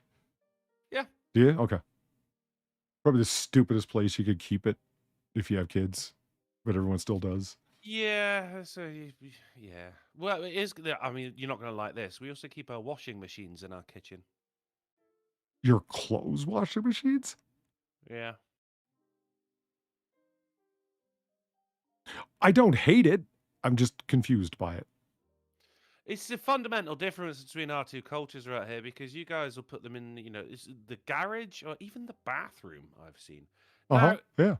A place is very strange to me. A place that's out of the way or a place for cleaning. What? Are you telling me you clean your dishes in the bathroom? Are you a sim? Those are what? Those are specific to the kitchen. So is the washing machine over here? Yeah, no, because clothes are specific to the kitchen. The rest of the time you're walking around naked, of course. Of course. I live alone. Actually, no, not with that fucking cold it's been, and I can't afford heating. It's just one of those things. I mean, all the fittings for it are in the kitchen. It's just the done thing. Huh. Didn't know that. Yeah, like utility rooms and basements and shit. Basements aren't really a thing over there, though. No, we don't tend to have a lot of basements. So a lot of houses, especially the very, very old houses, do. Man, I did a film in a house. It was in the really, really posh part of Derby, and dude, they had like fucking catacombs beneath their fucking house. It was fucking crazy. Cynic says, do you people not have laundry rooms? No, I do. That's where my LG space washers are. When you come in from the car hole, it's... All right, Mo. Well, you said garage, and so I was like, it made me think of Homer. Oh, garage. Listen to Mr. Fancy Man. Yeah. What do you call it? A car hole. Yeah, I am not of the class that can have a utility room. It's more like the small hallway. It connects the garage to the house. That's it. Yeah, I don't have a car hole either, nor a car to put it in. And bathrooms tend to be quite small here as well. And Britain's aiming for 15-minute cities, so, Well, I mean, we're very, very close together, Polly. You know, like you guys have got the space. You can spread out and have ridiculous amounts of rooms. So therefore, there should be actual roadblocks stopping people from getting to where they're going and limiting freedom of movement because of big brain Davos thinking. No. What's going on with the 15-minute city movement? I don't know. I've heard you say that a couple of times, but I don't know what you mean. It's a very weirdo 1984 pilot program that is already up and running in 3 different hamlets or hamletures, whatever. Hamlets. And they are not happy with it. The locals already came out and forcibly removed them at night. Oh, fair enough. Good for them. Yeah. Which, of course, the local news immediately showed the CCTV footage because there's a CCTV camera in your fucking toilet and drawers. It's Britain, after all. Was Krieger in here? They've been laughing since I can remember, but they're not gonna laugh anymore. Nurse Khaleesi just said, well, this is depressing. I don't know what you're talking about. It's fine. Oh, fuck, I missed Gulf City Librarian here for 32 minutes ago. My apologies, man. Thank you for the $1. Pretty sure that commercial beef is made from bulls, not cows. What? Pretty sure that commercial beef. Oh, that commercial beef. I disconnected them. They're like the beef you eating, man. No, it was had balls. Bulls are a damn sight more expensive than bitch cows. For they are used for breeding. A bull can impregnate many a bitch cow, and therefore you need one of them. You eat bitch cow. Yeah, I can't remember because I think a heifer is a cow that hasn't had a calf. It's too young. Yeah. A bull is a cow, a bloke cow that's still got his bollocks. A bullock has been castrated. Yep. And a bitch cow that's had a calf is something else. A cow. This is just a cow, is it? Yeah. Even meese are called cows. Yeah? Oh, I didn't know that. Elks, deer, they're cows. Yeah. Thank you for handing meese off to me now. I said that in front of somebody. I see you got it, man. Yeah. Yeah. Akira, thank you for the 1075. Again, continuing the excellence right through to the end. I don't do drugs. I just drink excessively, smoke weed, and carry everyone's burdens. I'm fine, totally fine, said the average American. You sound fine. That sounds just about right. What you need is a Benzedrine inhaler. That'll give you pep. Yeah. Oh, Crack a wait. bed, You sir. can't have them anymore. Reform jazz. Thanks, Charlie Parker. In any case, that brings us to the end of our rambly show. It was rambly, wasn't it? It was rambly as fuck. Yeah, I didn't think that it wasn't not going to be. Yes. Yeah. Unravel that sentence. I don't actually expect you No to. need. Don't waste your I time. already know what you meant. I speak Polly. Cool. DM me later. Then I'll know. Can. Yeah, you can. No, I'll be asleep. Oh. Oh, I thought you guys were just going to start saying what you do. All right, I'll do it. Well, these gentlemen, as you very well know, Mr. Fizzywinks and Mr. Sinatra here. Lord. No. When you get old and accomplished enough, Squire, yes. Lord, I'm sorry. Squire? Yeah, accomplished men of respect and renown when they retired to the country were known as squires. I'm not toting around the armor of a medieval knight. That was the far earlier use of the word squire. Yeah.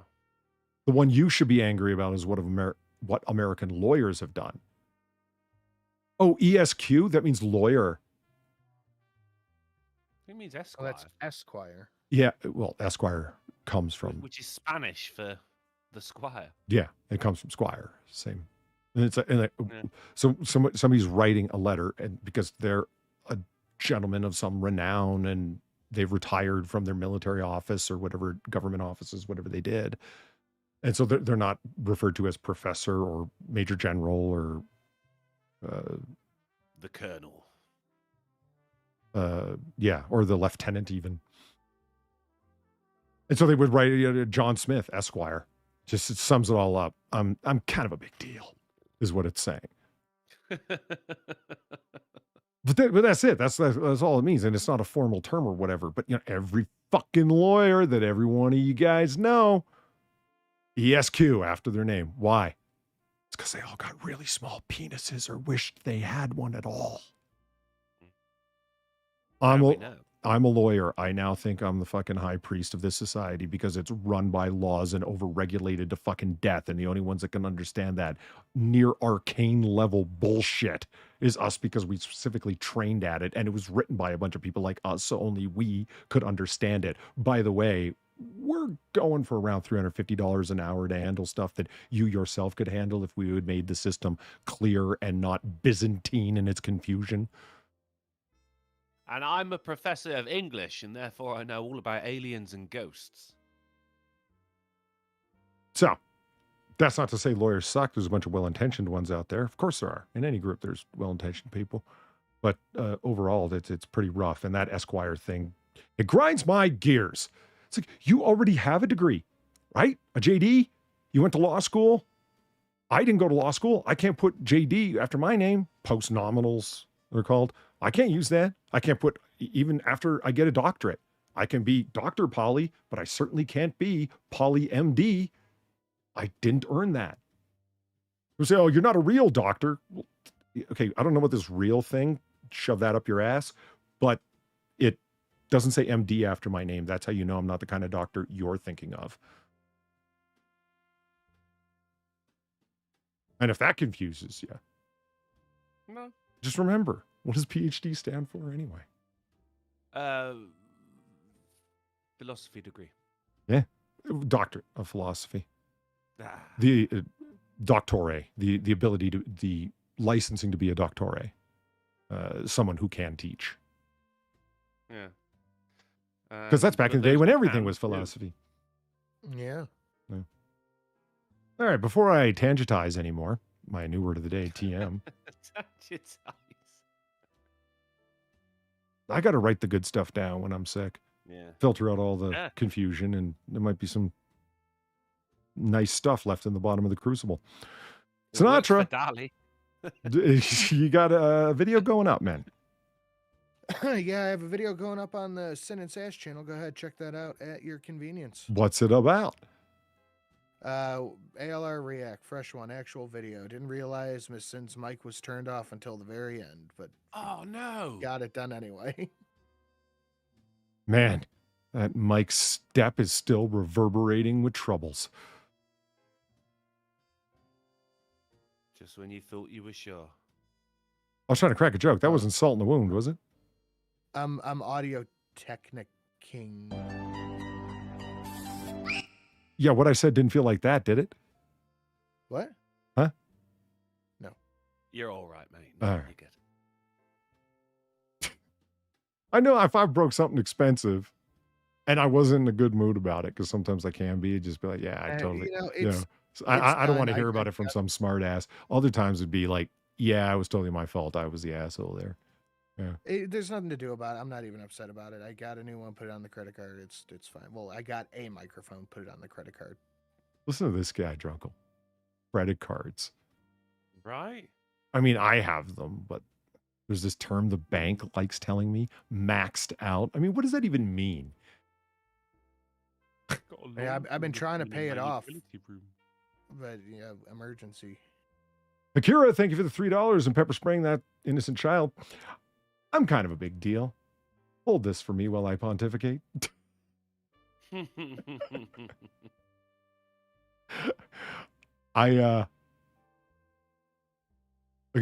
can almost plot it person to person exactingly. The people that insist at universities that when you are a grad student there, that they still insist that you call them doctor. And then there's the ones that are like, no, you're a member of the department. You have a contract with the department, et cetera, et cetera. If anything, you're a colleague. You're doing your own independent research. Yeah, I have seniority over you. Every place is like that. You know me. You don't have to refer to me formally. I've gotten that speech from several professors because I wouldn't stop. And apparently that's the way it is with everybody, because there's professors out there that insist that you call them doctor. There really are people that just roll around and adore their golden little titles. I mean, I get it. If I weren't a doctor and somebody didn't call me doctor, I'd be like, hey, man, I'm a doctor. But if it's a buddy, I'm like, huh, yeah, I'm Matt. Hi. You would? No, it's just like, I mean, a it puts a proper different name. It puts a different perspective on you being called Dr. Sinatra on social media, doesn't it? But like, it's a title. Right. Like, if That you don't thing know me, has you been can call me- accomplished, yeah. You can call me Mister, but my friends call me Matt. You don't have to call me Doctor. That's just pretentious. Yeah, it's like I only put Lord Miller Duke on official documentation. And you're still going with that, huh? I am still going with that, yeah. I Those paid all got found out £56. to be giant scams. Why do you think Don't give a every little shit. bit of advertisement went away? Got a certificate. I could write on a piece of paper, I am now Lord Dr. Sinatra. It does not make it true. Maybe you should. Zombie Teddy, how's that? The read is written.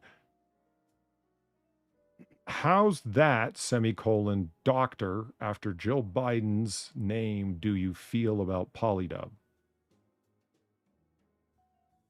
Okay, I get Polydub was just tagged in there to grab my attention. I'm like, didn't Jill Biden ruin the idea of if you're not a medical doctor, don't call yourself a doctor because ridicule is incoming? Oh, yeah. It was it the fact she had a doctorate? Or was it She has the a exact thing? doctorate in Go ahead. education. Yeah, right. Okay. So I believe what they're referring to there is you just said about the difference between medical doctors and people with PhD. PhD. I think it's MD. I think it's her insistence that she demands to be called Dr. Jill. That's absolutely what I think 100%. I think I 100%. I mean, what was the story I just told? You can tell it on a person-for-person basis who's a prick and who's not, based almost exclusively on whether or not they insist everybody call them doctor, which means that Jill Biden is probably a really serious bitch. It was surprising approximately nobody. Yeah. You will always call me this. It's insane. Especially when you're a doctor of education. That's like being a doctor of 15th century underwater Maltese basket weaving. I only insist people refer to me as Lord in the bedroom.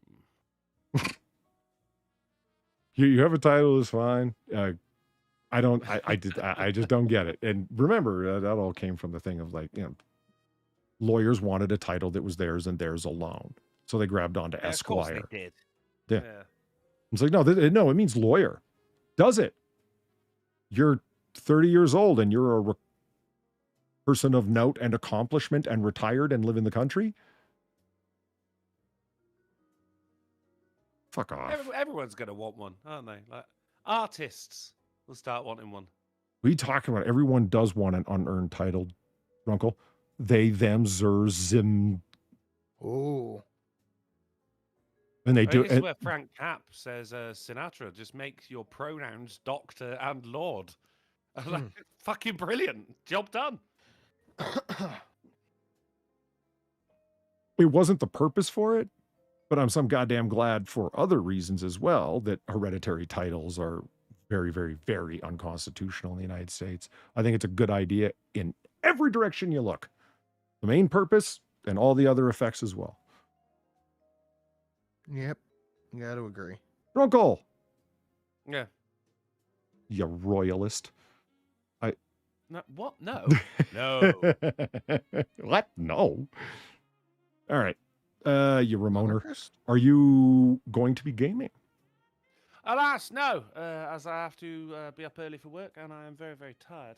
I did plan on rehashing the XCOM 2 game as I played it before the archive channel was up and running, so it would be good to do that. But I'll do it tomorrow. I'll do it tomorrow night instead. That'll be fun. Oh, Polly, What- yeah, I'd like to sorry, what? What time are you planning on doing that? Because I would like to try to get the Tucker wrap up at some point tomorrow. We will It'll take be fine. It'll Jerusalem. be 1 Deus a.m. vos, Deus vos, Deus vos, Deus vos, Deus vos, Deus vos. Don't even have that open. Yeah, It'd go ahead. be Repeat that. 1 a.m. my time, but then also you've still got an hour in a hand due to daylight saving, so you'll have plenty of time, dude. All right. Wow, when you boys are still live, I just got up to Wiz and saw my YouTube feed. Thank you, Doctor, for keeping me company at work with Tucker Tuesday, and thank you, boys, for keeping me company tomorrow. Polly, I tip my hat to you, and Father, I love you. Come home. Thank you, Mad Cat. Jesus Christ. Polly, Whoa, I like Mad to Cat. have, I make funny names for the streams. I Mhm. do enjoy it. And you'll like this one as well, because on Monday it was playing Hogwarts Legacy, Harry Otter game. And, I had learning to spell, broom goes the dynamite, things like that. Whereas on Mondays, I think I peaked, right? It rubs the potion on its skin. I thought that was a fucking excellent title. Just me. I understand the reference, both of them that are in there. Who's the trapped victim? I guess the chat. Okay. I mean, if you want to go that far down the metaphorical rabbit hole, it was just a cool title. Oh, that's what John Lennon said about Imagine. I can't hold fault against you. He was wrong. It was a shit title. It was a shit song. Well, he didn't say it was just a title. He dismissed it. He just said, it's just a title, mate. Or just a song, mate. Yeah. Well, no, it wasn't just a song. It was a shit song. From a shit person who made a lot of money from not getting out of bed. If I could do that, thank you. bloody hell. Not only did he make money, well, I won't get it. No more tangentizing. Drunkle, stop encouraging me. No, for no, fuck's yeah, sake. no, fair enough. Yeah. So you won't be gaming tonight, but you will be gaming tomorrow or some other time, and you I guys will are be gaming on the morrow. on the morrow. Couldn't go out more Britishly. Tomorrow is today's yesterday. Mm-hmm. So I would like to thank chat and everybody who was previously here and left out of confusion as to what the hell was going on. This doesn't count as entertainment. Yeah, I hear you.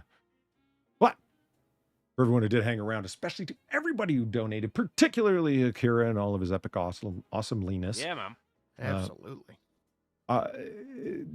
Drunkle and Sinatra were not wrong. I guess I could have called in sick, whatever the hell.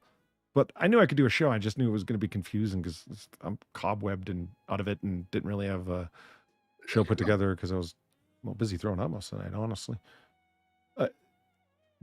Regardless, thank you for showing up. I hope the show that was thrown together was entertaining for you, at least in the bancy funness of it all.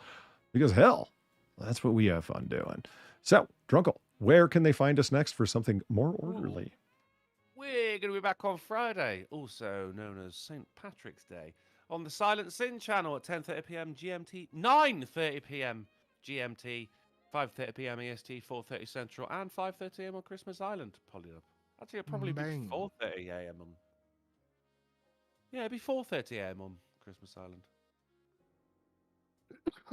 Okay. Well, they don't observe daylight savings time in Western Australia. And Christmas Island is owned by Western Australia, so they don't recognize it either. Yeah, so it will be 4:30. Mm-hmm. No work to be done. Well, no, it is work because it's normally 5:30. I can just rattle that shit off without even thinking. But now I've got to think, and it makes me resentful. Just drop the AM PM would be my suggestion, and just say the same time twice. We'll be back on Friday. All right, there it is. Thank you for coming all. Hope you had a good time. We certainly did sporadically and really appreciate the donations because that's how we keep the bar open. We'll see you on Friday. Have a good night, everyone. I am going to fucking bed. Play the thing. Bed. Oh, can play, yeah. thing. But before I do that, I will play the thing. And then I'm off to bed. Have a good night, all. Imagine sucks. And John Lennon. And John Lennon. And his fucking fake artist wife. Bitch. Number 8? Blech. Number 8. Bitch Blech. cow.